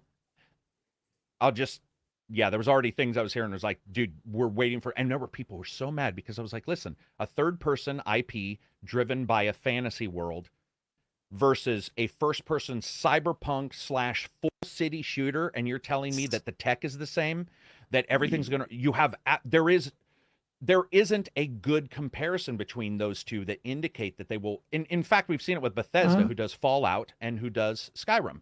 And then did Fallout 76, and it was a disaster at first. It can happen. And those are people who know, you can argue they know what they're doing, but I do believe they know what they're doing. It's unfortunate, man. It's unfortunate, but now we have that in our zeitgeist. That will never go away either. Another game might replace it, but we will all sit here and go, No Man's Sky is the same. There's a dishonesty that I think many gamers hold now. Many gamers hold this thought of dishonesty. And I was telling Colton prior to anybody coming on about Nintendo forcing Sega's games off the Toys R Us shelves back in the day when Sega versus or Genesis versus SNES. I remember that. And that was brutal. 25 years ago. So obviously people are going to remember Cyberpunk, Definitely. It's going to be there forever. Cyberpunk came out in 2020, and I think just months before that, guys, Halo Infinite was shown with Craig. So there was this big outcry of Craig. So it was like, this is what they promised. There was this beautiful trailers for Halo Infinite and this beautiful world, and then it was this, not a good look. No, and then Cyberpunk came out that failed. Right? Like normally you'd see Craig. You'd see Craig and he looked like a Kardashian or whatever, and you'd be like, that looks awesome. But somehow the filter broke and you saw the real Craig and you were like, damn. And he was still duck facing it. Oh, dude, yeah. He was. He did have a bit of the duck face, didn't he? It was so bad. But what it did was it really put gamers, the impassionate gamer community of millions, in like a gun shy situation where they didn't want to trust Halo Infinite. And then 4 or 5 months later, Cyberpunk came out, and then it did it again. Cyberpunk did what they thought that Halo Infinite was going to do. It was a really bad situation. And like I asked you earlier, don't you feel like developers, as great as they feel about the game, they're afraid to unleash that gameplay trailer, that actual proof of concept, because once they put it out there, they are subject to the pitchforks and the Molotov cocktails. It's horrible. Do you guys ever, I don't know if you watch GDC, it's one of the greatest YouTube, if you get a chance, go to YouTube, their GDC channel. They cover every behind the scenes developer talking about stuff. Cliff Basinski from Gears did one called Fighting the 800-Pound Gorilla, and it was about the release of Lawbreakers, which unfortunately didn't do well. But it's one of the best behind the scenes ever. Oh, yeah. Because even he talks about the absolute nut clinching, stomach squirting feeling of releasing something to the public, because same thing everybody you feel. I mean, I don't know, I don't know if I feel it too my much on a videos video, but I feel would it. say, Can you- yeah, I would say when you do a video, you're like, man, I hope I accurately did whatever. But guess what? They're not interactive. And so a game having a billion different computations, a billion different ways of being interactive. If anybody gets a chance, check that out. It's called Fighting 800-Pound Gorilla. And, you know, like him, dislike him, whatever, Cliff does a good job of describing everything about vertical slices costing over $500,000 for an E3 vertical slice, and taking all of his team away to do a vertical slice. And so you get an idea of what it's like being a developer. It really is. I cannot get over it, guys. When I put out a video, I said it public, and I was like, I don't even want to look at my phone. I'm so weird. Are they going to like it? Is it going to do well? Did you make a mistake or something? Man. Right. Like, I think I said the source video. I've been Parthenax filming or something. God, I mean, I was out in the public in the park yesterday filming a source video. It's making fun of Xbox. You know, I have a massive Xbox following. Yeah, right. They're gonna hate it. They're gonna hate it, but it's gonna be funny. And I'm like, frankly, I'm at the point where I don't give a shit. I'm sorry, don't give a poop about that. I've now. led this I have to follow my craft. astray with my dirty voice. I apologize. Yeah, no, I have to follow my craft. But I would be lying if I didn't say, like, how is this video going to be received? Every video people have said, you've upped it. It's funnier. It's better. The production is better. And there's a lot of tension there. And every time I do a source video, I push it out. There is a moment of thinking, man, and I'm very critical of game devs. We are very critical. And I won't hold back. When almost, like I said, I made a video called Halo Infinite Story Shit. Sorry, Cole. Family show is finished now. Sorry. And I pushed that video out. And there was and they gave us a review code, but I feel like there's an internal, I don't know, Carrick, with you, people say, like, you got a code, you there's no way you can't be biased, but I challenge that, because there's a voice of man that's like, no, I will go, I don't care if you gave me the code. That's more of an impetus on me to be real. And there's always an internal monologue on that. But I'm sorry, I digress, but the video, like, we make videos, it costs a lot of effort, but with gaming, it's 5 or 6 years. I'm at awe at what devs do. Yeah, I don't understand. I still see what's his name, John Carmack, sitting there writing code. It's like, what the flip? This guy's an alien. How does he do go that? listen to one of his talks about VR, and he'll be like, well, technically, the buffer behind the draw forward deferred render is 32 megabytes. But what I could do is blah blah blah. And I love that. I love it. I follow that. Yeah. But even I will have like a notepad or like something up and type in things and be like, what? Pause. What? And then, well, I found out from a developer, other developers do that. That John Carmack at times will say stuff that other developers like, what the hell is he talking about? And they'll look it up and be like, what, you can do that? Like, we didn't even know you could do that. So it's cool. Yeah. The divide in human intelligence, it's insane. It's pretty wide, isn't it? It's pretty wide, yeah. He's got that legacy.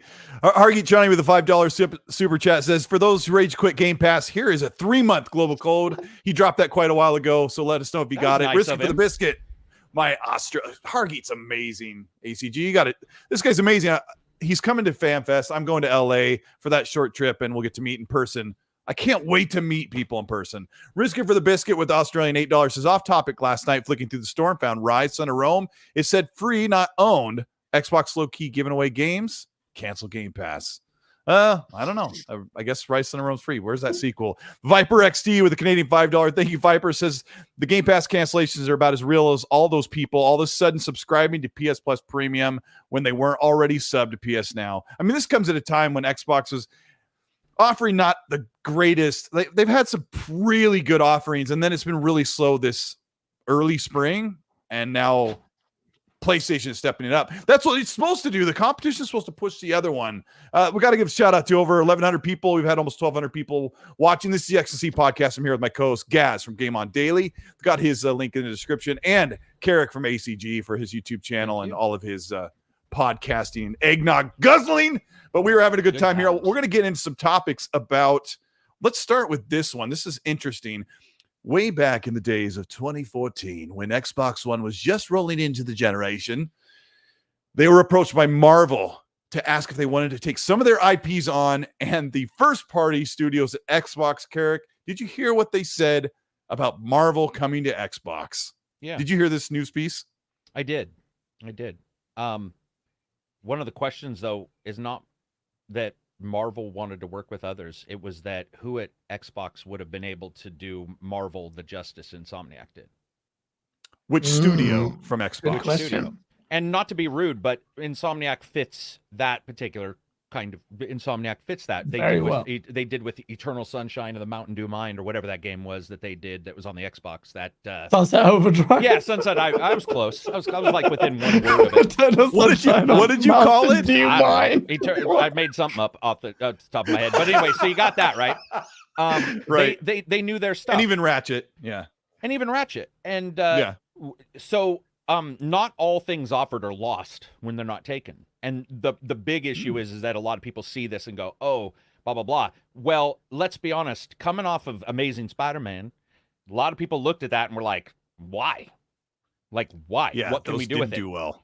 Right. And I think that I don't really care who got it. I care that Spider-Man was made because I like games. Very well said. And so Yeah. I got to play Spider-Man, and I got to play what I consider to be a phenomenal game.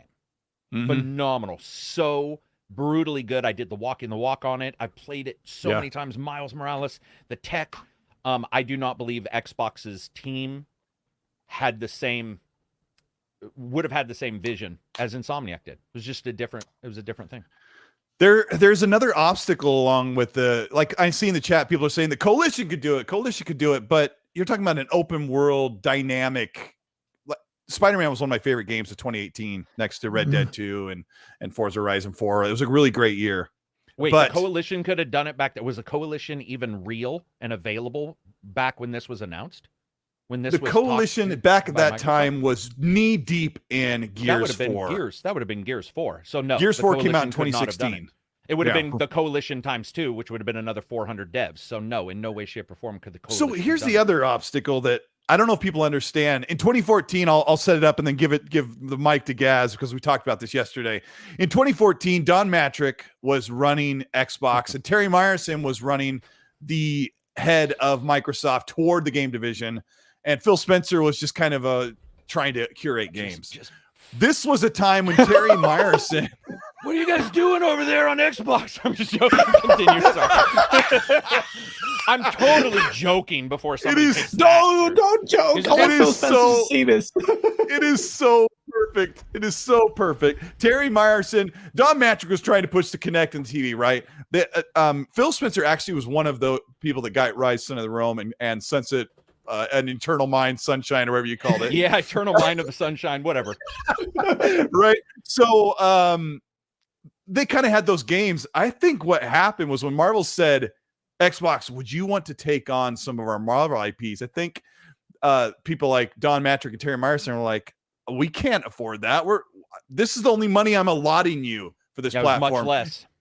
Guys, so take the audience through where Xbox was sitting when it was like they were almost dead back then. Well, they're apparently alive, and look how their flagship title turned out. I'm sorry. I know chat hates it when I shit on Halo, but it's nice. ACG nailed it so well, though. Carrick, you're right on point. Like, it's very easy to say that's a lost opportunity, but who really had the capacity to handle something like and do a Marvel IP justice? In fact, the jury's still out.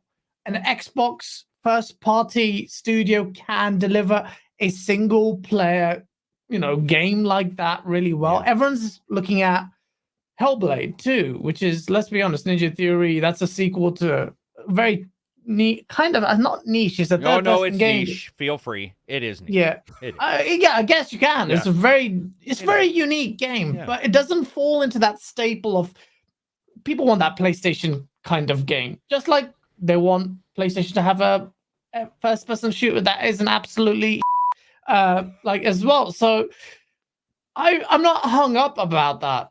I like Xbox's identity now and what's carved up. That whatever roadmap we have Starfield, we have Elder Scrolls, we have Avowed, we have State of Decay, we've got Forza, the new Motorsport, we've got Redfall. We are spoiled on that front, but I think this is a whole marked difference between what came out last gen.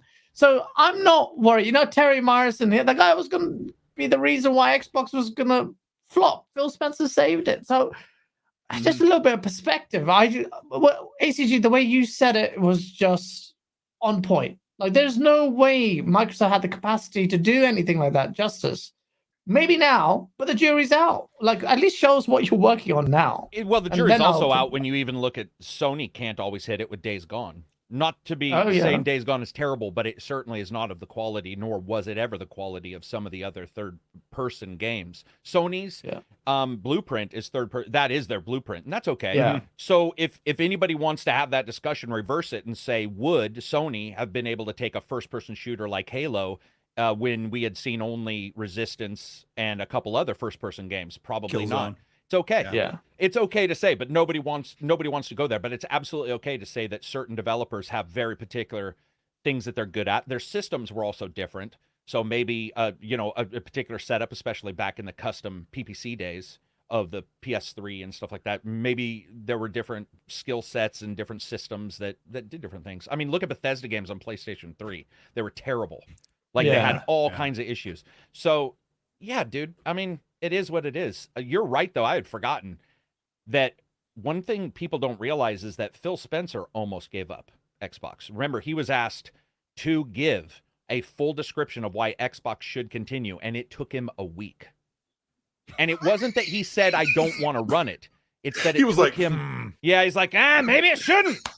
Let's see. By the way, I love Phil. So if anybody thinks Phil's awesome about smoke, he is. But Phil took, I believe it was a week. It was either 3 days or a week to decide. He's got a pen with the ends like all snarled he's up. at a whiteboard, and he's like, why? And he's like, I don't know. Wait. Anyway, the thing about Phil is he had a particular amount of time, and he had to describe to Microsoft why they should continue.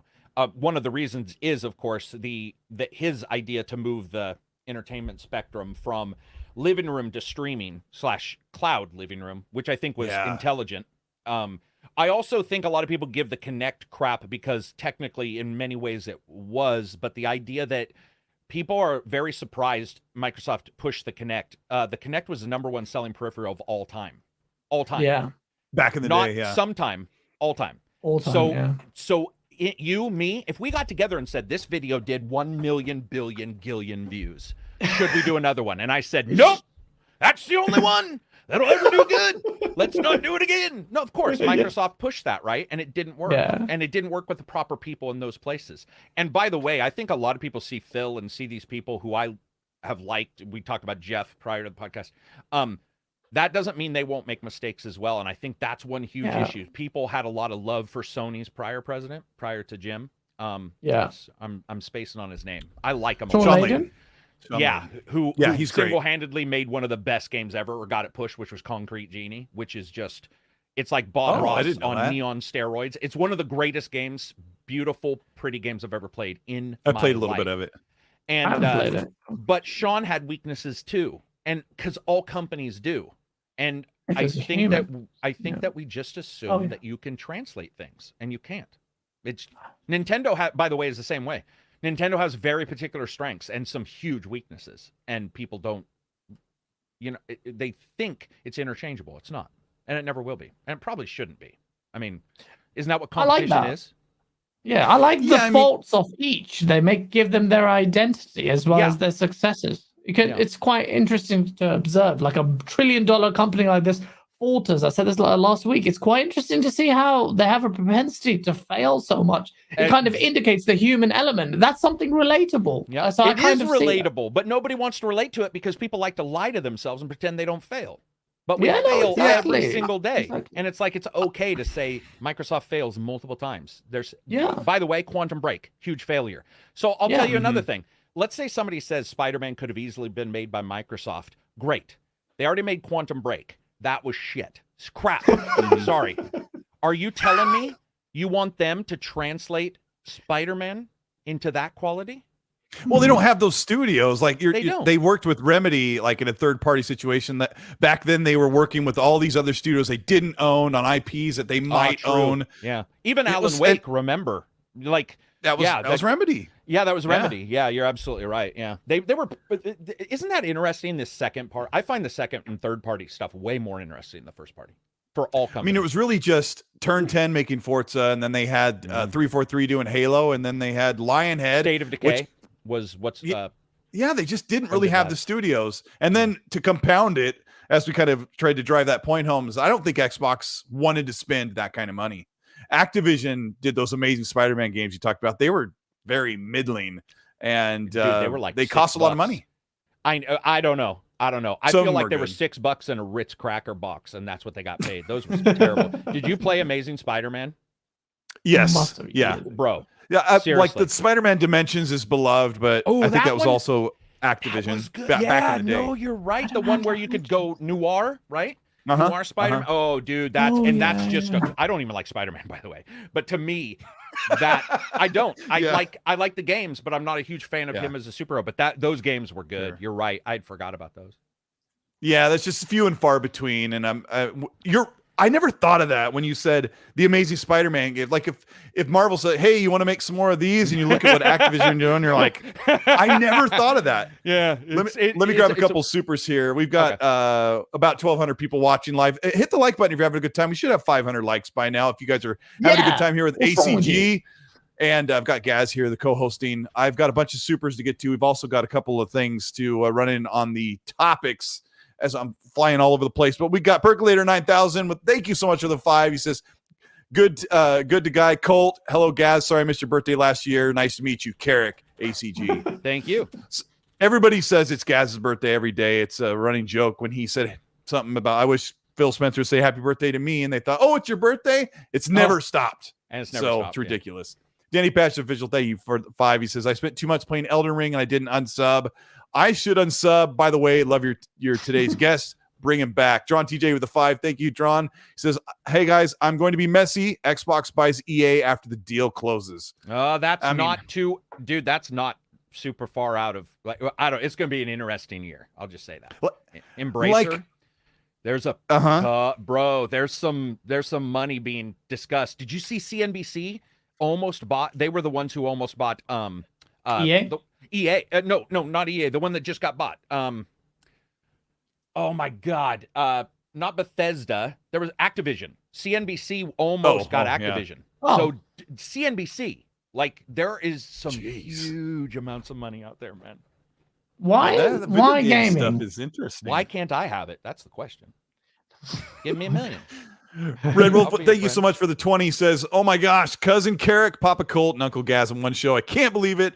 I'm sorry to ask the same Mass Effect question again, but I wanted to know how each of you feels about Shepard returning as a player character. Now, thank you, Red Wolf, for that one. Carrick, there's a rumor, or people are data mining or digging in, and you know, they're prodding people about how the new Mass Effect 4, because we're making fun of Andromeda, that it's going to be lead from the Shepard era canon. Have you heard about this, or do you have hopes and dreams?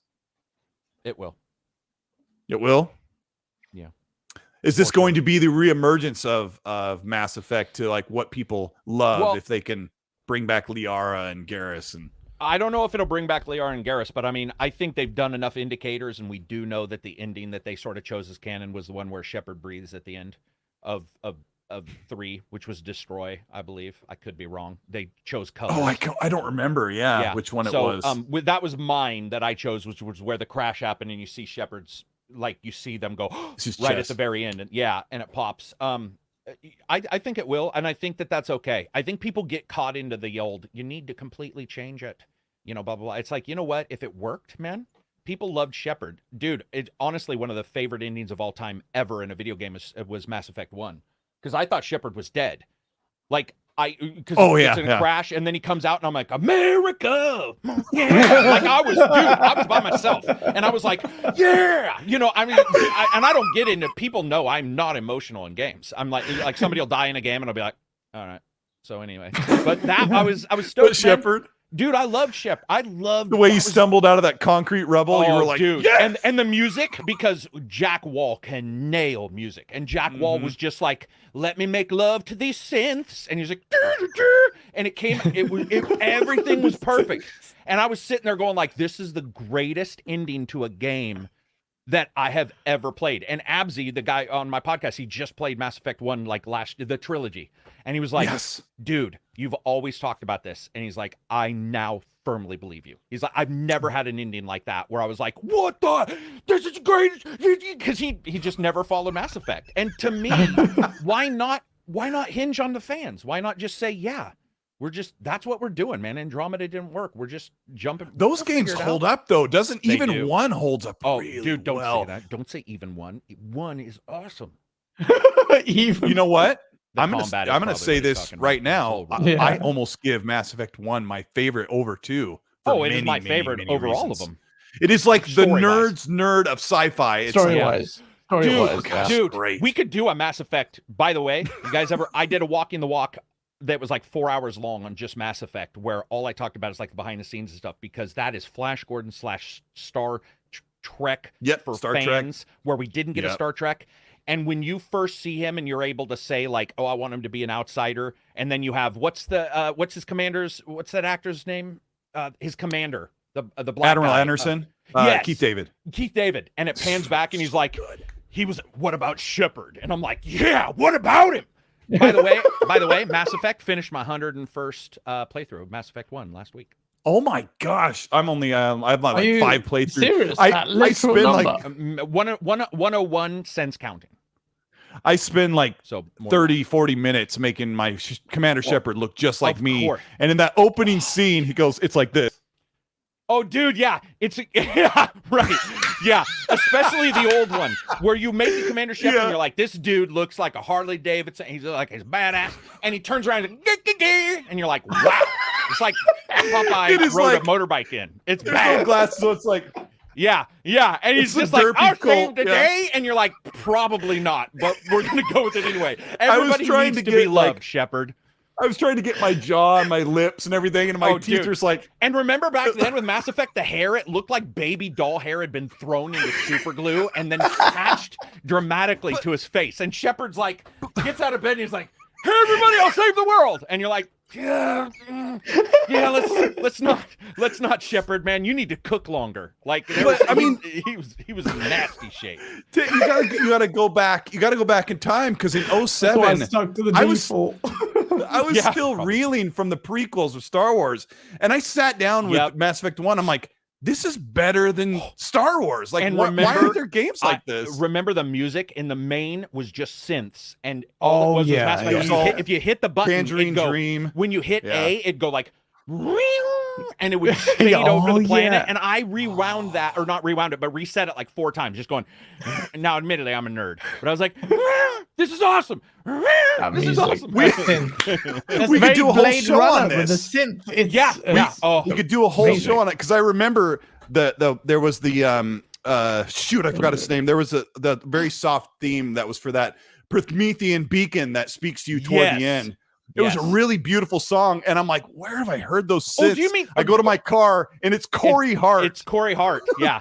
Corey and Hart. then remember at the very end, it's actually a vocal. It's like it's a vocal song, a little bit like Red Dead. At the very, very end, Jack Yes, Wall had yes. a vocal. And I don't remember the words perfectly, but I remember just being like, it was unexpected because everything was synth and everything was like, which was great, but it was a little bit Mhm. like Red Dead 1, where when you're riding your horse and you're like, and you get that Jose Gonzalez song. Yeah, Jose and you're Far away. like, this is why music to me matters more most of the Now, time than like have you had music that in nails recent it. games? Music Have you had transformative. that Red Agreed. Dead 1 or that Mass Effect moment in the past few years in games? You've reviewed a lot of stuff. Yeah, so I don't want to speak out of turn and say I haven't, because I know that there's 1 or 2 that I remember going like, oh my god, Kingsburg, an indie game, had phenomenal music. Austin Wintory normally nails it. Like Austin sort of knows how to nail it though. Yes, I have. Not to that height, but where I've been like, wow. Usually what I'll say in a review is I would or would not listen to this outside of the game. Because sometimes music fits in the game. that. But I have Mass Effect everywhere. Every player that I own, every single hard drive I have has every single track of Mass Effect. And I listen to it like once a week where I'm like, Wow. I just like that Blade Runner, like I guess you would say Flash Gordon. Something about that. You said Tangerine Dream. I know what you mean. Tangerine I know what you're Dream. alluding to. And it's that really layered, really crunchy kind of stuff. Yeah. And to me, that is where sometimes you'll get a game where they have you'll have fantasy and hard rock, and it sounds cool and it works. But the dichotomy is what works for me. For example, Gears 1 did Mad Mad, or was it Gears 2 for the commercial did Mad Mad World? I think it was three, I think. Was 2 it or 3? Was it 3? Yeah, with the ashen bodies that they're breaking through, I think. That was one of the, a breakthrough moment for me listening. But it wasn't in the game, which wouldn't have worked as well anyway. But it worked trailer, well in the trailer and in the commercial and stuff like that. But music matters, man. I wish more people would, pay attention to music in games, because I've had people be like, I just turn it off. When I'm playing a game, I just listen to George Carlin on my podcast, and I don't even listen. I turn off the sounds, and I'm like, how do you know when somebody's shooting at you from the right? And they're like, I die. Was it Gears 1? It's been a while since I downloaded a soundtrack, but I was doing a video about Elder Scrolls 6, and I played one of the songs when you walk into Whiterun or something. Yeah, people are like, oh my gosh, all the comments, all the feelings and the emotions. It's been a while since we've had that. Drawn TJ says, happy birthday, Gas. Gosh dang it. Hard Johnny's the Sniper Elite 5 and Plague's Tale are AAA games in Game Pass. We still don't have a Plague's so good. Yeah. We don't have a release date for Plague's Tale Requiem, but I expect that one to be really great. Flame with the $2 says, what ACG is saying is to have integrity as a reviewer. And also, ACG doesn't do any sponsored bullcrap. And today's podcast is brought to you by Raid Shadow Legends. And by Mountain Dew. I've only drank 45 during this podcast. As you can today's podcast is brought to you by Eggnog. You want diarrhea? Dude, I would do an eggnog.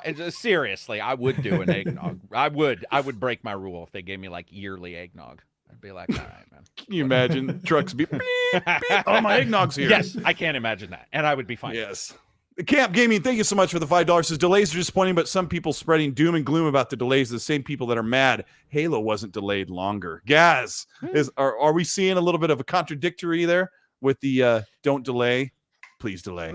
People be living that me you really wanted Halo to be delayed. Now I literally spelled it out for you. There's no contradiction here. The burden is on Xbox as the platform holder to plug in any gap, and has all these studios. I have to say it again. They have to show something. Pull it out your ass if you have to. You keep talking about all these studios. You say consistency is important. There's no hypocrisy. If Starfield is I assume, Carrick, based on what you're telling me, sci-fi is your source. I don't care if they take 3-4 years to make Starfield. The stakes are so high with Starfield. I want it to be epic. I want it to be Interstellar, going through that wormhole, the game. I want to feel the music. I want to feel that game. Take your time.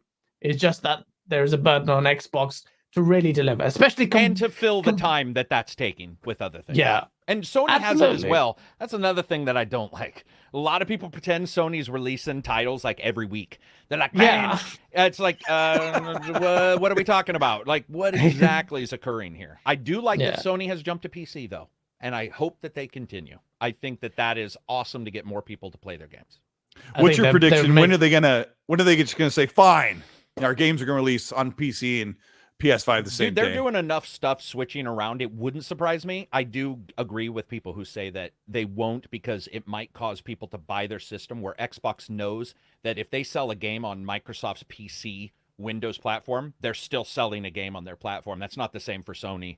But I do think that at some point Sony needs to look and just say, guys, there's a killing. And not only that, but the indie devs. For example, Concrete Genie. I can tell you right now, if that had been on VR as well, not only for the PSVR, but the actual good VR, not the sickness-inducing crap, absolutely horrible PSVR, but the good VR, people could have enjoyed that title far more.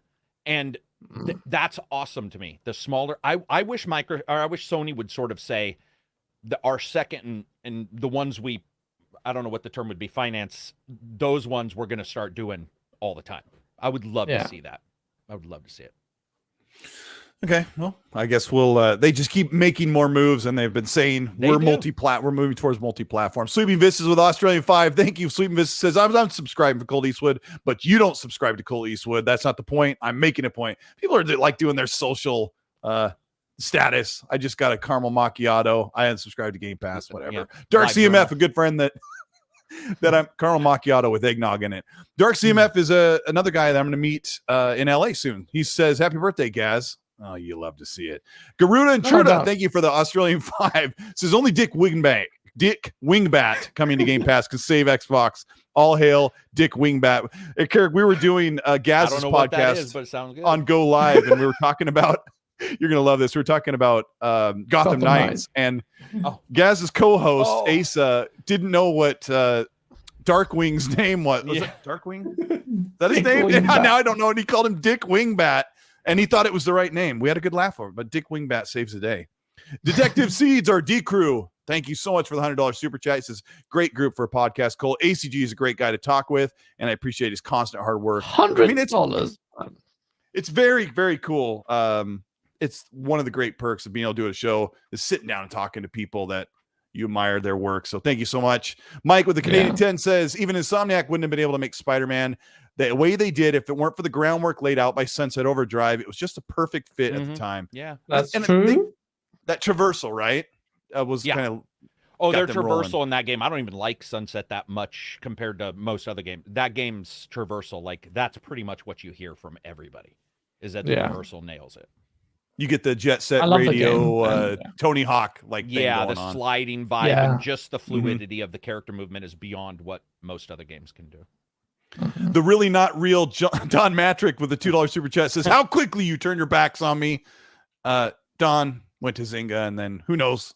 He's rolling in cash from the Connect One. But Shaz, too sick for you. Thank you for the £5. Says Sony didn't own Insomniac when they gave them Spider-Man. Xbox was working with them on Sunset Overdrive, but didn't have vision, unlike Sony. Sony paid the bills, though, right, Carrick? Yeah. So it's just like, I don't know. I've talked about the same thing. Like, they didn't own Insomniac, but, Xbox didn't own Playground for many, many great Forza Horizon games. Risk for the Biscuit Insomniac was already owned. What would the term be? Atmospherically by Sony. Well before they did Sunset Overdrive with Xbox. It's okay. They just work better with Sony. It's just their thing. They just do. Yeah. And they did prior to that. And in a way, you could say Remedy might as well. That's one of the things that worries me. Because I want to see, I'm so excited for, dude, I can't wait for Alan Wake too. I can't wait. I'm such a huge fan. But Microsoft does have some issues with some of the more creative developers. They do have issues sort of merging it and getting it all working. Like the third-party deals they've done. That's been my problem with, they've worked with these Crackdown third-party team, Rise third-party team. It goes on and on.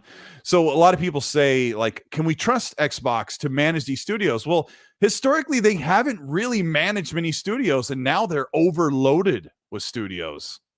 That's that's true as well. And it's also negating that Bethesda's managing their studio.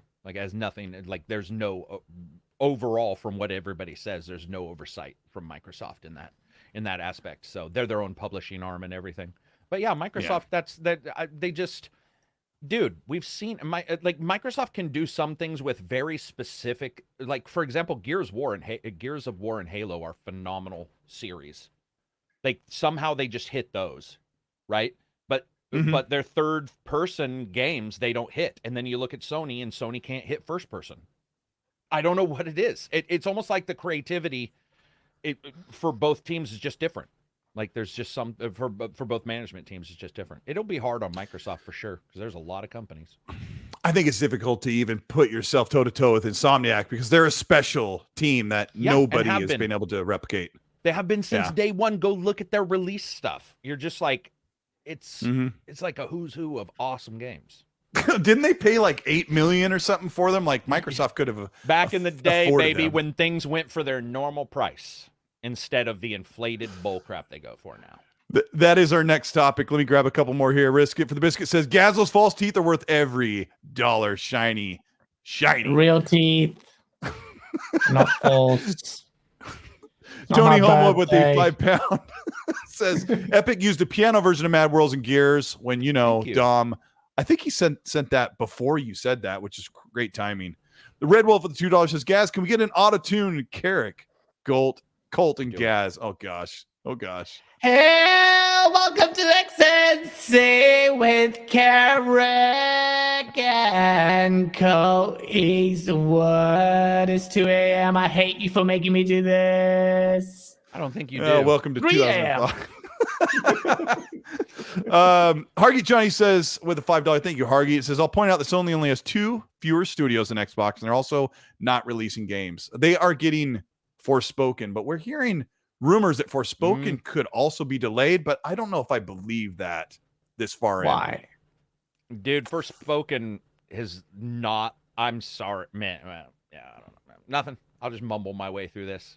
I mean, I know people are not thrilled with the way it looks. Carrot, come on, give us a little bit of juice. You were alluding to something there. I'm not really alluding to anything. Colton, go ahead. It hasn't looked great, and what I've looked at doesn't. I don't know if Sony makes sense releasing it now, where it could be something huge, and they could say, let's hold off, because every time Microsoft holds off, Sony could technically match it and say, well, if they are, we are. Yeah. I'm not saying that they will do that. I'm just saying it may come to that, I mean, if it's ready, is it advantageous for them to release that game in October as planned? It's never ready, bro. You know what I heard from a developer? No lie, Colt. He stated to me, he's like, he stated in his entire life, and he's been in the industry for 27 years, in his entire life, never has he ever heard a developer ever state that a finished game was ready. Oh gosh. Whether it be bugs, whether it be something they want to improve, whether it be because they are masters, they want to make it. They're not Bob Ross, who's like happy trees. Blah, blah, blah. They want it to. I believe that. I believe they could work forever. Yeah. In fact, sometimes I think it helps that they're pushed out. So I do think that sometimes it does help to get the game to finally be released and just be like, dude, quit working on it. Like, yeah, but we do see that pattern of games coming out just good enough to be repaired along the way. And then by then you're already done with them. And then you say, oh, gosh, it could have been so much more. Right now, experts are believing that the Activision Blizzard deal could close before holiday, just in time for Modern Warfare 2. Gaz, you've worked in the legal field for most of your post-pubescent days. You mean as like a felon, or he actually? I'm just joking. Continue. Both.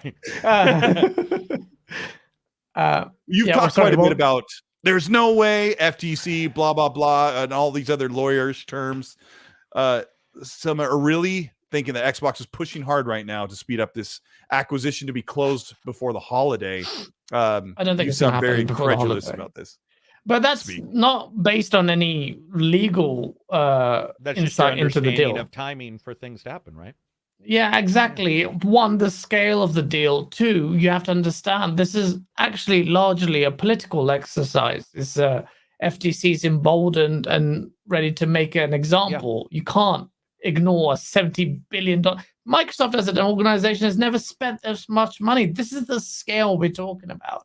So they gave you a scale I thought was actually summer next year or something. They said I thought that was really ambitious, but people saying this year. June of 2023 was the original. No way. They're gonna take their time, man. There's gonna be a minefield there with the FTC so emboldened. They'll want some skin. They want to set an example, at least for posterity. They'll want that. So I don't think it's gonna happen.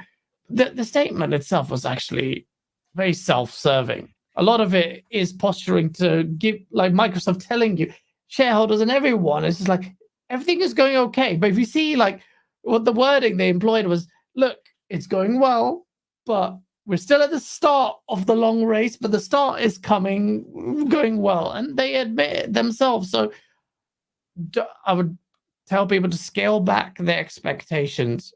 I know Special Nick and other people think that it's going to happen this year. That's very bold of them.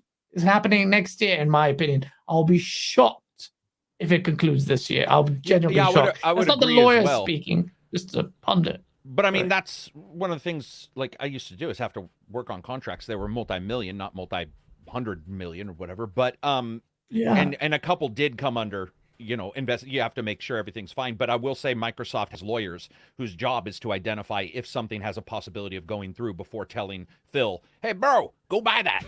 Yeah. Oh, yeah. But that doesn't mean that other companies aren't going to be like trying to make sure everybody knows that they did have to go through the steps. And Yeah. I don't think it improves anything having it go earlier. In fact, I think it would be better because we already do worry about big companies joining up, and I don't worry about as much about monopolies as other people. But I do get that there is a worry there. Make them work for it. You don't arbitrarily hammer them, but make them work for it. And that way you do. The next company that wants to do it has to also look and say, this is what this will cost us. How do we go about and do it? Because I'm going to tell you right now, Microsoft is small beans when it comes to spending compared to some of the companies that are out there. And we have other companies that the FTC is dealing with. Well, no, you have companies like Tencent where people do not even understand. They don't even. Yes, Microsoft has more money technically, but Tencent is unbelievable. I can't even describe to you how much money I've seen trade hands via them, because I have been involved in a couple of those, including will you review this game? Here's how much we'll pay you to give you a positive review for this. And the number was so astronomical that I was contacting people being like, this has to be illegal. And the person who looked at it stated, whoever wrote that had 10 lawyers verify that what they wrote could sound completely illegal, but be legal. No lie. He was like, that's the best written thing I've ever seen in my life, because it is telling you exactly what it wants and how much money they will pay you to give their opinion as your opinion. But at the same time, they've done every single thing you could possibly imagine to make sure that you can. And I had 3 people within the industry look at it to verify, like, could I alert people to this? And they were like, technically no. But Tencent's amount of money is unbelievable. Embracer Group, people don't even understand Embracer Groups. Like, those guys own everything. Like, if you want to know how cool it is, Lars Wingerford is the guy who runs Embracer Group, who's bought all these companies, Nordic and all these. Go check on how much money they're spending and what they're looking at. And it won't be the same thing. I don't know. Maybe you know this, guys. I don't know if they'll come under the same thought process, because they're not the platform maker, but they're still own everything. Like, if you look at Embracer's IP list, how much money they're spending, it's phenomenal. I just don't know if they're held in the same way as Microsoft is held.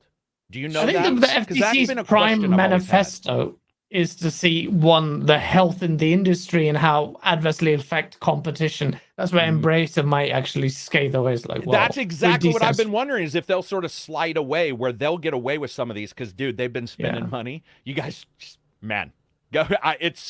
It's mind-boggling. And then you have the big ones like CNBC and all these companies. Warner Brothers as well. I mean, Warner Brothers has almost been sold multiple times. CW canceled all of their their superhero shows so that they can be sold.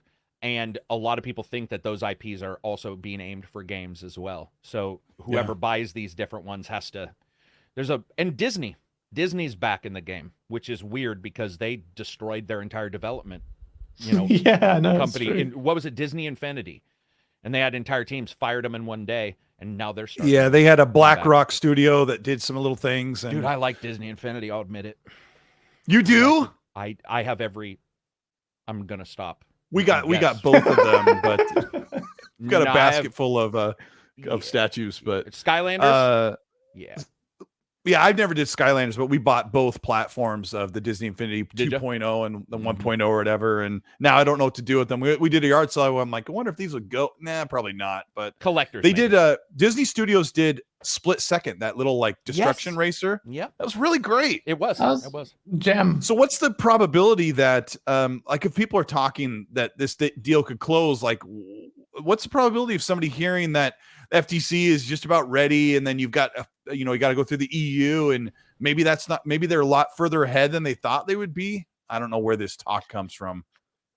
No, look, man, it's gonna be a little bit. It's not a sprint, man. It's a marathon. And you know what? Don't underestimate the power of Microsoft's lawyers, man, because their legal team will be top dog, man. like whatever. Like if anyone can push it through early, it's them. It's still a political exercise, all of that, and you've got an FTC, but Microsoft has its fingers in so many different pies, politically and organizationally. I wouldn't worry about it. Just it will happen when it happens. It's like us guesstimating is, I think, a bit fruitless. Yeah. I There's just $3 billion riding on that deal failing on either side. So if the deal fails in Microsoft's fault, they owe $3 billion, and I'll be Activision. shocked if the deal falls through. I'll be absolutely shocked. Yeah, so would I. And also, if it did fall through, you could expect Microsoft's lawyers team the next day to all be fired. Do you know what their job is? In most of the time, the job within that company, if they are purchasing thing, is to be told, like, what's the chance of this going through? That's their job on the line. Imagine your A team saying this can work, and then suddenly they're like, well, what about this? And they're like, we forgot. Whoops, our bad. All right, no worry, we'll pay the $3 billion. No way, man. Microsoft wants to make sure it works, but I will tell you guys this: what a surprise, because Microsoft was not looking at Activision. No one was, but Microsoft it's weirdly enough made a purchase to sort of stop other people from making purchases, which is weird. Like, oh, right. Yeah. Yeah. Cause remember, that wasn't, even if you disagree with the Bobby Kotick stuff, like there was no real push for them to sell. And suddenly when it came up, multiple companies were like, if we don't get it, Tencent could get it. If we don't get it, blah, blah, blah could get it. How do we invest in the future? And it turned into what we're looking at now. That's so why exactly. Let it. That's the thing. Simmer. That's the point. How they've been saying it for years. Sony, everyone's like PlayStation and Xbox. They're not even in the stratosphere of what Microsoft's gearing at, what they're concerned about, the players in the game. Yeah. It's always been Amazon. It's always been Apple. It's always been Tencent. Google. Yeah, they spent $70 billion on a knee jerk. That, like you said, Karak, that wasn't on the table. It came last minute, and they had to take it. Yeah. I mean, and they've been pretty open about it, but like even some of the stuff you're hearing now leaking out about stuff that leaks when it makes sense versus somebody pretending they know. This is more like people talking a month later, being like, wow, that was a surprise. That's something you can believe. If somebody says the day before, I was told yesterday that you're like, what? Why, dude, you're a waiter. Why would you know? Like, what the hell are you doing? If ACG only knew. If he only knew. I do know. And I may be talking about some of the same people that you guys laugh about. Because this stuff comes up a lot where you're like, no, you didn't know. Oh my gosh! And nobody knew. Like I think Phil knew. When it was Phil knew when they showed up at his house, probably. And we're like, dude, I bet you what happened. And this happened to us at our company. We got a call stating we have been legally required to inform you that these particular happenings are happening somewhere else. Do you want to be involved?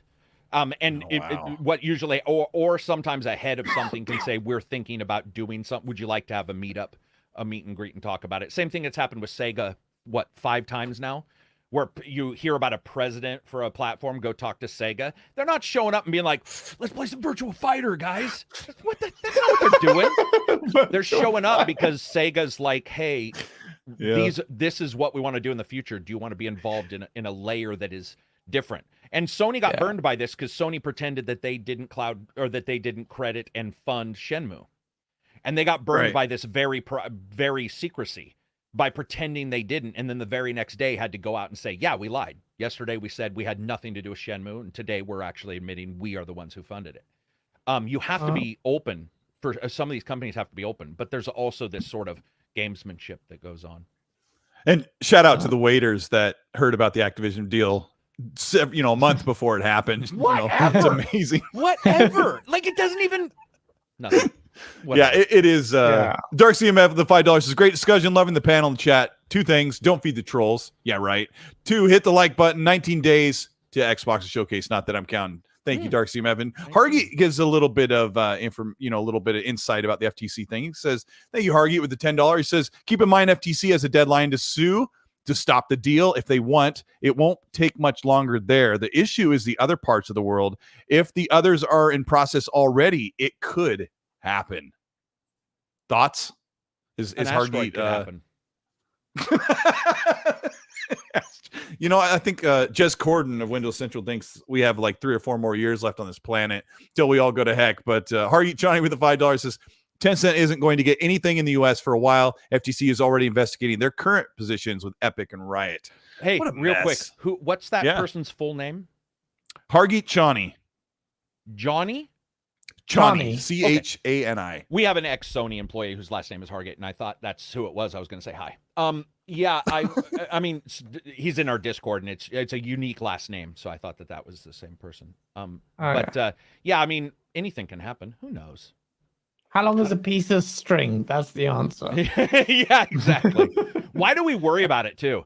Like, that's another thing. I mean, I know, like, we worry about games, but now we're like, I want to be sitting with the lawyers talking to Activision and Microsoft. And you're like, seriously? You see the backlog when the senators, like Elizabeth Warren was against it? Oh, yeah. My God, man. That was quite funny to see that. First time they ever heard about a video game that didn't, nothing.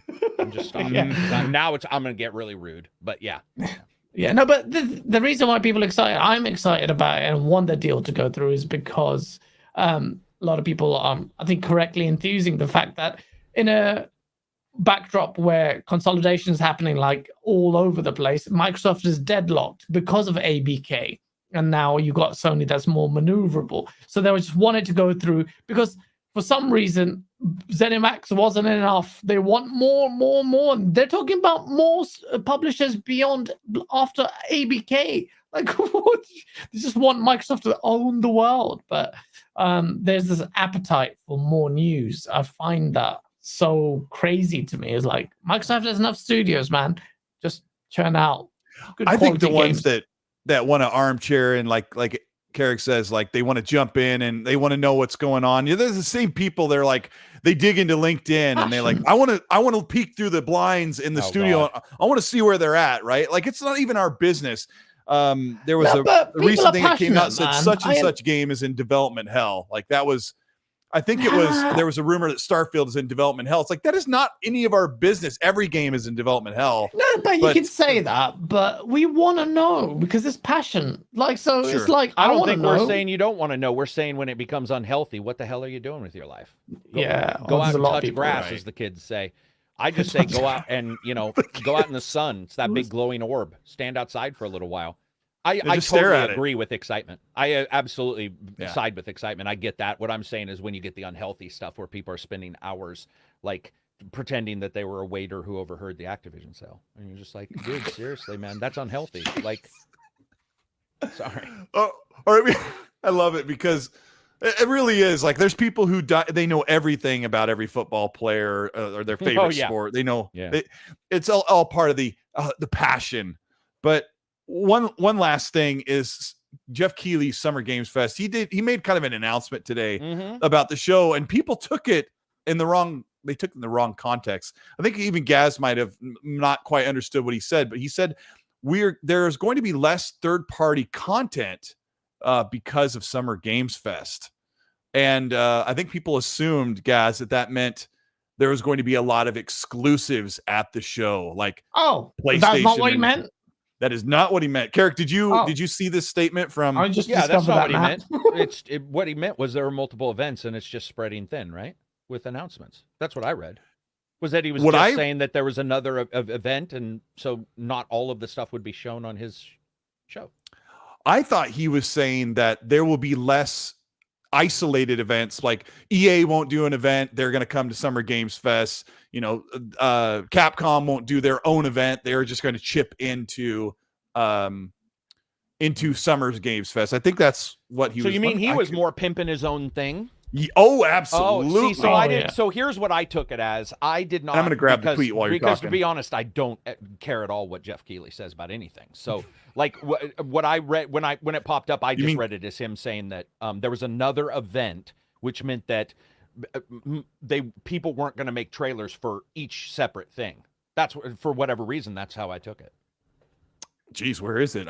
Actually, it wasn't his. He says there were a lot of shows last year where everyone was disappointed when there weren't really press conferences, right? I think they have learned that if you're going to do a press conference, you need to have a 30-minute plus of stuff, and sometimes they only have one or two great games, which may not be enough to do a full event around.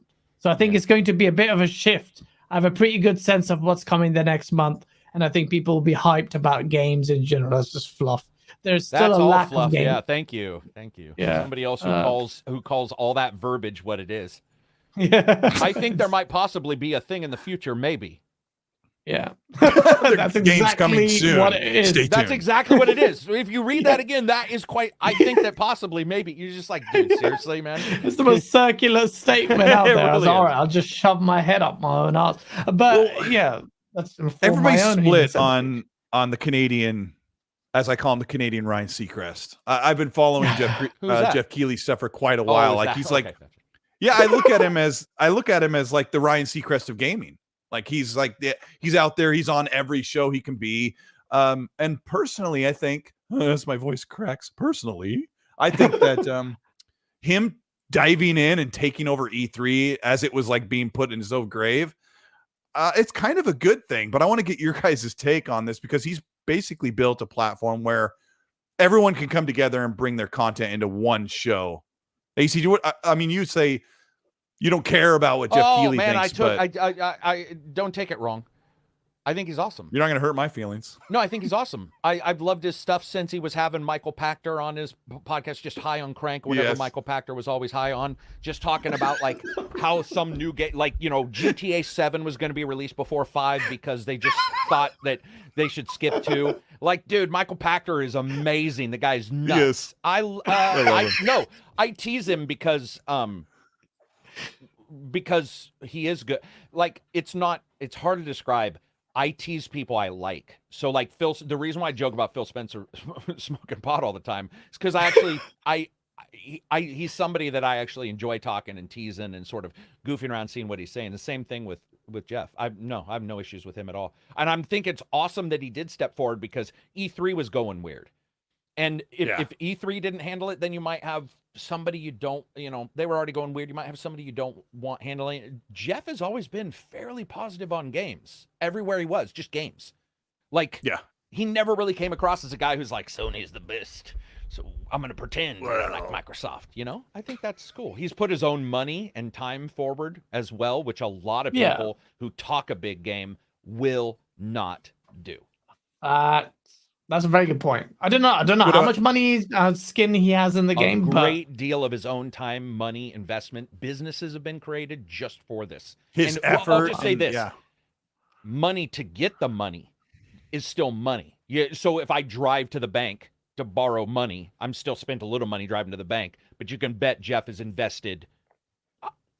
I mean, he's flying to places to see games early and stuff. So I guess I shouldn't have spoke out of turn there. But it's a lot of effort. I'll just say that. No, I can appreciate the effort. We can critique the format of the show, but what I like about Jeff is that with the Video Game Awards, he's given kind of a prestige to gaming in the award shows that I think it deserves and more. So I do rate him. He's opportunistic, and what's fine because E3 is leaving. I have a question for you guys. Yes. Isn't an opportunist just the smart person who saw the opening versus the idiot who didn't, who's sitting there wondering where the shit everything is? Oh, absolutely. Like, I mean, is opportunist really even the proper word other than he's the guy who... Opportunists just seem negative, I guess. Opportunist has negative connotations because it seems like, well, the implication is that you may be taking on the opportunity without actually due care for passion for the craft. No, I got you. I mean, who was going to do it? But I'm not saying he is. I'm not accusing him of that. I'm not accusing of him not doing it. Yeah, and that's true. Like, Colt, that's actually where I was going to go was if not him, no one. Because nobody, he's pretty agnostic. And I think that you sort of need that. And he's also around enough that a lot of people followed him. And so it's easier for him to do. He's not agnostic. You don't think he's agnostic? He's got Kojima's phallus down. No, sorry. Nope, that's absolutely incorrect. That is absolutely incorrect. When I say agnostic, I mean for platforms. I do not mean that he doesn't love a developer way more. Surely he's got PlayStation love. I absolutely. I mean, he does get Xbox accused love of that as well. He does, but I'm not saying he doesn't, but he has more accusations- PlayStation leaning. Yeah, because PlayStation was doing better. Here's the thing. When we sit here and say, even No, from it doesn't make observations on sense. Twitter, it's just like there's He a does have a good disparity point. in the energy it and how doesn't he make sense exudes. when the energy and the entire industry was focused around Sony. How could you not say that most No, people? I'm talking about this gen. I'm talking about this gen. If you see on Twitter, what was You're the, saying he celebrated. What's worth celebrating this gen? Number one, bro? I'm not even saying he's wrong. Every human has a preference. I'm not even saying he's like criminally he's allowed to like PlayStation. I know, just but I'm saying what ones, other than what Kojima? ones what? What do you think Well, he's pushed on here's- PlayStation other than? Let me throw Kojima? this in the middle of you two, and you can fight over both Yeah, ends of the T-bone steak Spider-Man. here. In 2019, Spider- No, that wasn't a joke. I was saying he might have pushed Spider-Man. there's a specific I example where thought you were just throwing a grenade in the middle of what I was trying to. I wasn't. Okay, let Go me ahead. say this. Gaz, In 2019, he's looking up an example. I think. Go ahead. in I'm saying- yeah, 2019, they were about to show the Series X for the first time and Hellblade Infinite not or Hellblade Senua's Saga. But in that moment, Xbox was still coming out of a watery grave, and they're buying studios, so they were on their way up. So, of course, Xbox fans said that Jeff Keighley was very PlayStation centered, and ACG is saying they had just come off of the best generation ever for PlayStation. Like they were firing on all cylinders, and Xbox was just getting rolling. So obviously, I there think was the a Forza super preference. Horizon. Well, he says the nomination wasn't his decision, but the Forza Horizon not being nominated for Game of the Year contender. Oh, I the absolutely award. agree with that. That was one of the biggest lines of. Sorry, I don't know Yeah. what happened there. That's the thing. It's not Game of the Year when you don't understand what the last month and day of the year is. It can't that so by the way, people might think I'm defending, man, I'm all over them every single year at this time. I'm like, dude, do it in January. Well, we don't get as many views. I do not care what you get. I care that you are accurate, and they are not accurate. And Who's going to pay for Forza those being Giuseppe's removed- he's wearing though? What are those? What's a Giuseppe? Those shoes that I also have. I don't know. But some that's a gold. good point. I mean, yeah, I guess I just hadn't. You know what? I watched his old stuff though, where like 360 was huge at that time. The old stuff. And Game so I saw trailers him, days, GT4, dude. And you're like One Up Yours, one of my favorite podcasts. Pretty much why Lee Garnett and stuff. Why I got into gaming, and Jeff was always very both at that time. But then you had the Xbox, which wasn't the Xbox original, which wasn't. But so maybe I'm just remembering the heydays of those two systems at that time. Remember, 360 occasionally outsold, PlayStation, which was so dynamic. At that time, it was so cool to live in a time when two companies were doing that well, which I guess is what we're mimicking now. I mean, we are seeing that now. we are, Finally, with Nintendo doing well, even though their system sucks. All three of all three are doing great. Yeah, true. I made a video on Keighley. I tagged him in. I don't know if he's watched it. Mocking him. I did a mock Squid Games, and he's the leader there. And he's just watching place. He didn't vote Forza, but I agree I'm with you on enchanted. that, man. That's such a what a loss, right? Even if I don't care if it got one, it just made no sense. I don't know. I don't know. Apparently, races aren't allowed to be nominated. I don't understand the logic. It's a massive problem, and I talked to him about it on his Spaces, last year, whatever that was, and he admitted that, like what Carrick said, you do the show in January, the ad revenue is cut in half. Terrible. People aren't engaged. Right. You got to cover his costs. Like he's doing all that work, and And then by the time the next year rolls around, you've forgotten about the November, December games. That's tough. Dude, you asked me what games this year. You said something like, what games this year has the music been this good? Blah, blah, and I drew a blank, and I'm the reviewer who's reviewing games that are recent.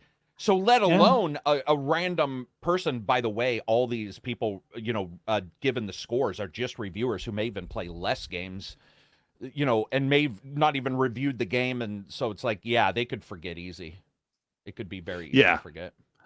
I got to read this super. This is really good. Alexis Otero with a $5. Thank you, Alexis. Said, thank you guys for making me laugh so much and forget my sadness and problem. This is the best show on Mondays. I just got to say, that's awesome. We've all been there, and sometimes I sit here and I'm upset or sad or depressed about something. And I don't even know what it is. And thank you so much. Like, we are having a good time. We're glad you're having a good time. That means a lot to us. And like, ACG and Gaz have been saying, like, this is our escape from stuff that we don't like. I don't want to mow the lawn, but I'll go play video games. I want to be happy. But thank you so much, Lexus, for that. Haven't you also been I was just going to ask you, Colton, haven't you sometimes been unhappy or maybe just stressed? You might even not want to do the podcast, because this happens to me on Fridays sometimes. I want to, but I'm tired. And then I do it and I'm like, oh my, what was I thinking not wanting to have done that? Like, you'll end the week. You guys are lucky. You start the week with a good one. Mm-hmm. But dude, it's awesome. And it's cool that people watch it and feel the same way, because definitely behind the scenes, it's very cool to do a podcast. People don't get it, man. I'm very grateful. I count my blessings every day. Yeah. Even if I had 3 people watching, and then I was turned to several hundreds, and it's a humbling experience. I have to remind myself, don't be a prick. Whatever you have, very grateful. Yeah. I always remember that the chat, I'm watching the chat and I try to type in when I can, but the people who are chatting over here on my right-hand side of the monitor are a big, major part of the show. And the people watching this show goes up on Spotify, Google, and Apple Podcasts. So the people listen to it after the fact while they're mowing the lawn or lifting weights, doing dishes, or whatever you're doing, making out with Gaz in the background. But whatever you're doing, like, thank you so much. And also to be on with friends and to meet people, I guess, in sort of real life, like here with ACG. It's amazing, but thank you so much. One more from Moby says, Colt, what about the Xbox logo of Stranger Things? Everybody hit that like button. Yeah, if you're having a good time, show your support by hitting the like button. But Xbox put out a Xbox logo flipping open to the Demogorgon face. I don't know what they were promoting with that. No, they didn't. Did they? They did. It was today. It was the silver Xbox logo opening up with the Demogorgon face. Something that I've been hearing. Where did this pop up? Where did this pop up? It popped up on Twitter and social about 5 hours ago. Let me see if I can find it. Well, how about you can tell us what? Absolutely will say nothing. Sorry. I mean, I'm getting DMs, by the way, ACG. I don't know if this is appropriate, because everyone's asking me to ask ACG. There's Microsoft's in the midst of acquiring a publisher studio who will release a AAA title in 2021 or 2022. It might be timed exclusive. Do you know I don't know what that is. Everyone's messaging me about that. What does that mean? They're asking you if I know. Yeah, because on Defining Duke, ACG says he knows a person in the game company set to release a AAA title. Yep. Yeah. That's why I said Game Pass. Be eyes on Game Pass for a AAA. Yeah, the Game Pass isn't sitting still when it is not sitting still. Yeah. It is for. I just DM'd you. If you go to your DM on Twitter, you could watch it right now and give us your reaction to it. You don't have to give us any. You don't have to divulge anything. They really did that. Yeah, can you see it? Possibly, if that is what I do not believe it's possible that is what I think it is. And 11 hours ago. And for people who aren't watching the show, and obviously you can't see this, whether you're listening or watching, Xbox 11 hours ago on May 23rd, put out, it says all Gorgon, no demo, and it's the Xbox silver logo flipping open to the mouth of the Demogorgon with some glitches. I don't know if it is, but there's some that can't possibly be what I think it is, because if it is, that's actually big news. They didn't say anything else. All it says is no demo, right? Yeah, let me see if they replied in all Gorgon, no demo, and I don't see any replies from Xbox's account. What the hell? That would be surprising. Now I want to know. Well, hey, I'll just say if I'm not in the dark and it turns out to be something, I will come back and talk about it. I don't know if that's what that would be unbelievably shocking. So I don't. If you see this, does it make you think, ooh, maybe they want to say more at their event regarding that tweet? I say it all. I know that Stranger Things releases in 5 days, I think. The 27th or something, Stranger Things season 4. And Xbox could be cross-promoting the show to get people excited about a show they have nothing to do with. All Gorgon, no demo? You love it. Dude, demo is specifically game related. Yeah. I don't. Wow. It can't possibly be what I think it is, because if it is, like, that would be, there would be rumors. I heard a couple things that I absolutely patently didn't believe. That's the first time where that makes me like, that's weird. And I don't mean world so funny shocking. to hear you, like, I don't mean world cut yourself off. That people don't like. It's just, you know how it is. You know how, like, there's even a term for it, that synchronicity, when like so your windshield wipers go perfectly with the rock beat. It's probably that. It's probably that. I want to make sure people know that it is. It's just weird. There is the no demo. That is weird. Because I'll just say hearing this, you censor yourself's hilarious. How about it has something? How about it has nothing to do with anything I've heard? That's still an odd tweet. We can all agree. Can we not agree on that? Yeah, I didn't even know about it. It was Monday, his crazy work day, but that's pretty mad. Yeah, that's a pretty weird tweet. That's a gaming, like, that is certainly no a gaming demo tweet. Yeah, I just wait a minute. I gotta look something up. Continue. Anything other than the pixel art, like top-down classic arcade Stranger Things 3 game that I played and didn't really. I think I played about an hour and I'm like, nah, this isn't really for me. Like I said, people, don't worry about it. It's probably not a thing. I just don't. It's synchronicity. I feel like you don't believe yourself. I don't. Flush Jackson with the $20 super. Thank you, Flush. Says solid show, gentlemen. Dark CMF says Telltale Games was developing a Stranger Things game, which was canceled in 2019. Yes, they were. Yeah. This could be something else, but yeah, you're going to look something up there. Shout out to over 1,000 people who are watching the show. Hit the like button if you're having a good time. It's the X&C podcast. We are live on the Colteastwood YouTube channel with my co-host, Gaz from Game On Daily. And I'm here with special guest, ACG. And Carrick. Secondary co-host, ACG. Yeah. Now taken over the channel completely. I am ACG. He just logged into my account. What's going on here? Gorgon, no demo. God, that looks creepy, man. It's creeping me out. I was not expecting that. Oh my gosh. I was not expecting that either. You can check out the show on Spotify, Google, Apple Podcasts. Last week, the show was not released on Apple and Google all the way through. I don't know what happened. Did it cut off at 2 hours? That's a thing, by the way. Actually took like 5 days to get on. Yeah. I use Anchor to get everything on the podcast, and on Apple and Google Podcasts, nobody got notifications, which was kind of strange, but I think they ironed it out. But what did you look up? Did you find anything out? Or are you just looking up for your own, I'll keep my mouth. Don't put pressure on him right now. Here's the thing, Colt. Like, one of the reasons why I'm so happy and not doing a ton of podcasts is because I would mention, I'd be like, dude, I love the color green. And people would be like, Xbox is coming back with a brand new game.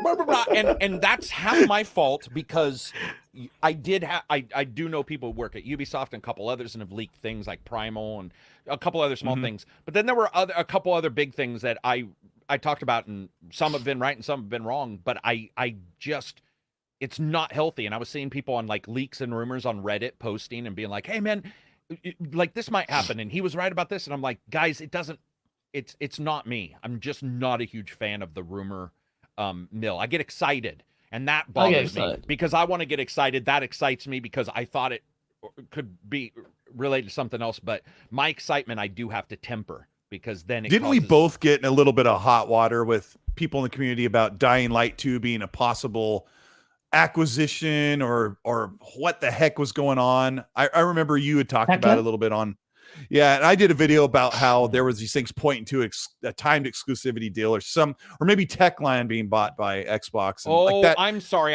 You know what I heard in my head? State of Decay.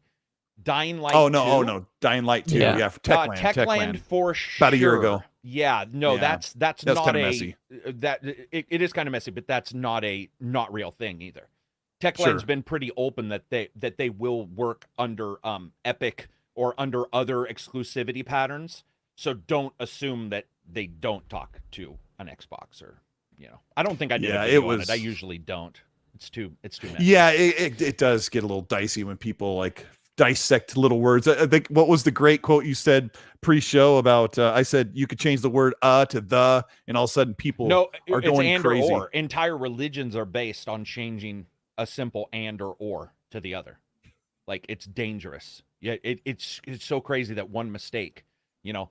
I mean, it's weird, man. It's especially the English language can be easily misinterpreted. So you just have to watch. Shout out to Happy Bomb and Yodani Kozada who are modding the chat. Happy Bomb just put the Demogorgon link, I think, in the chat. Let me see. Thanks, Happy Bomb. I've just seen it. Is.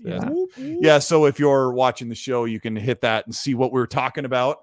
And thanks to everybody for showing up to watch me. If I were Colt and I did a podcast with me on it, nobody'd show up. Less people would show up. So I appreciate you guys showing up and basically backing him up. I'm happy. I'm glad people. Yeah. Jupiter says Xbox is a religion. You know what? Sometimes it feels like it, but yeah.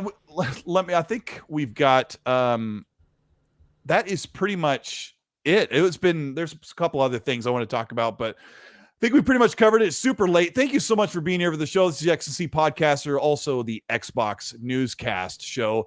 And special thanks to Gaz and my temporary co-host, ACG, for being here and hanging out with us. The chat's been amazing.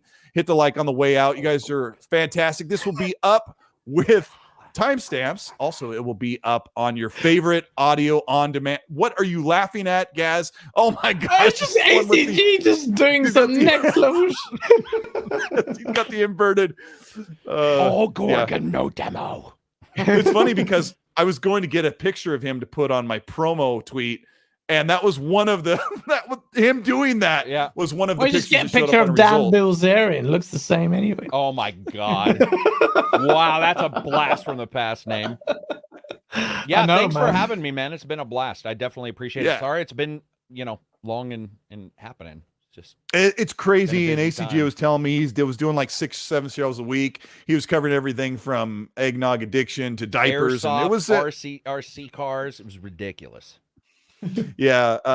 But this community, they're tenacious, and we love hanging out with everybody. Thank you to the over 1,200 people who are checking us out live. We're going to get out of here and let Gaz go to bed. It is almost 3:30. It is 3:30 in the morning. Guys, you're amazing. ACG, thank you so much. We're going to hit this button so we can, be out of here. But thank you so much. Hit the like button on the way out. We'll see you next week. Later.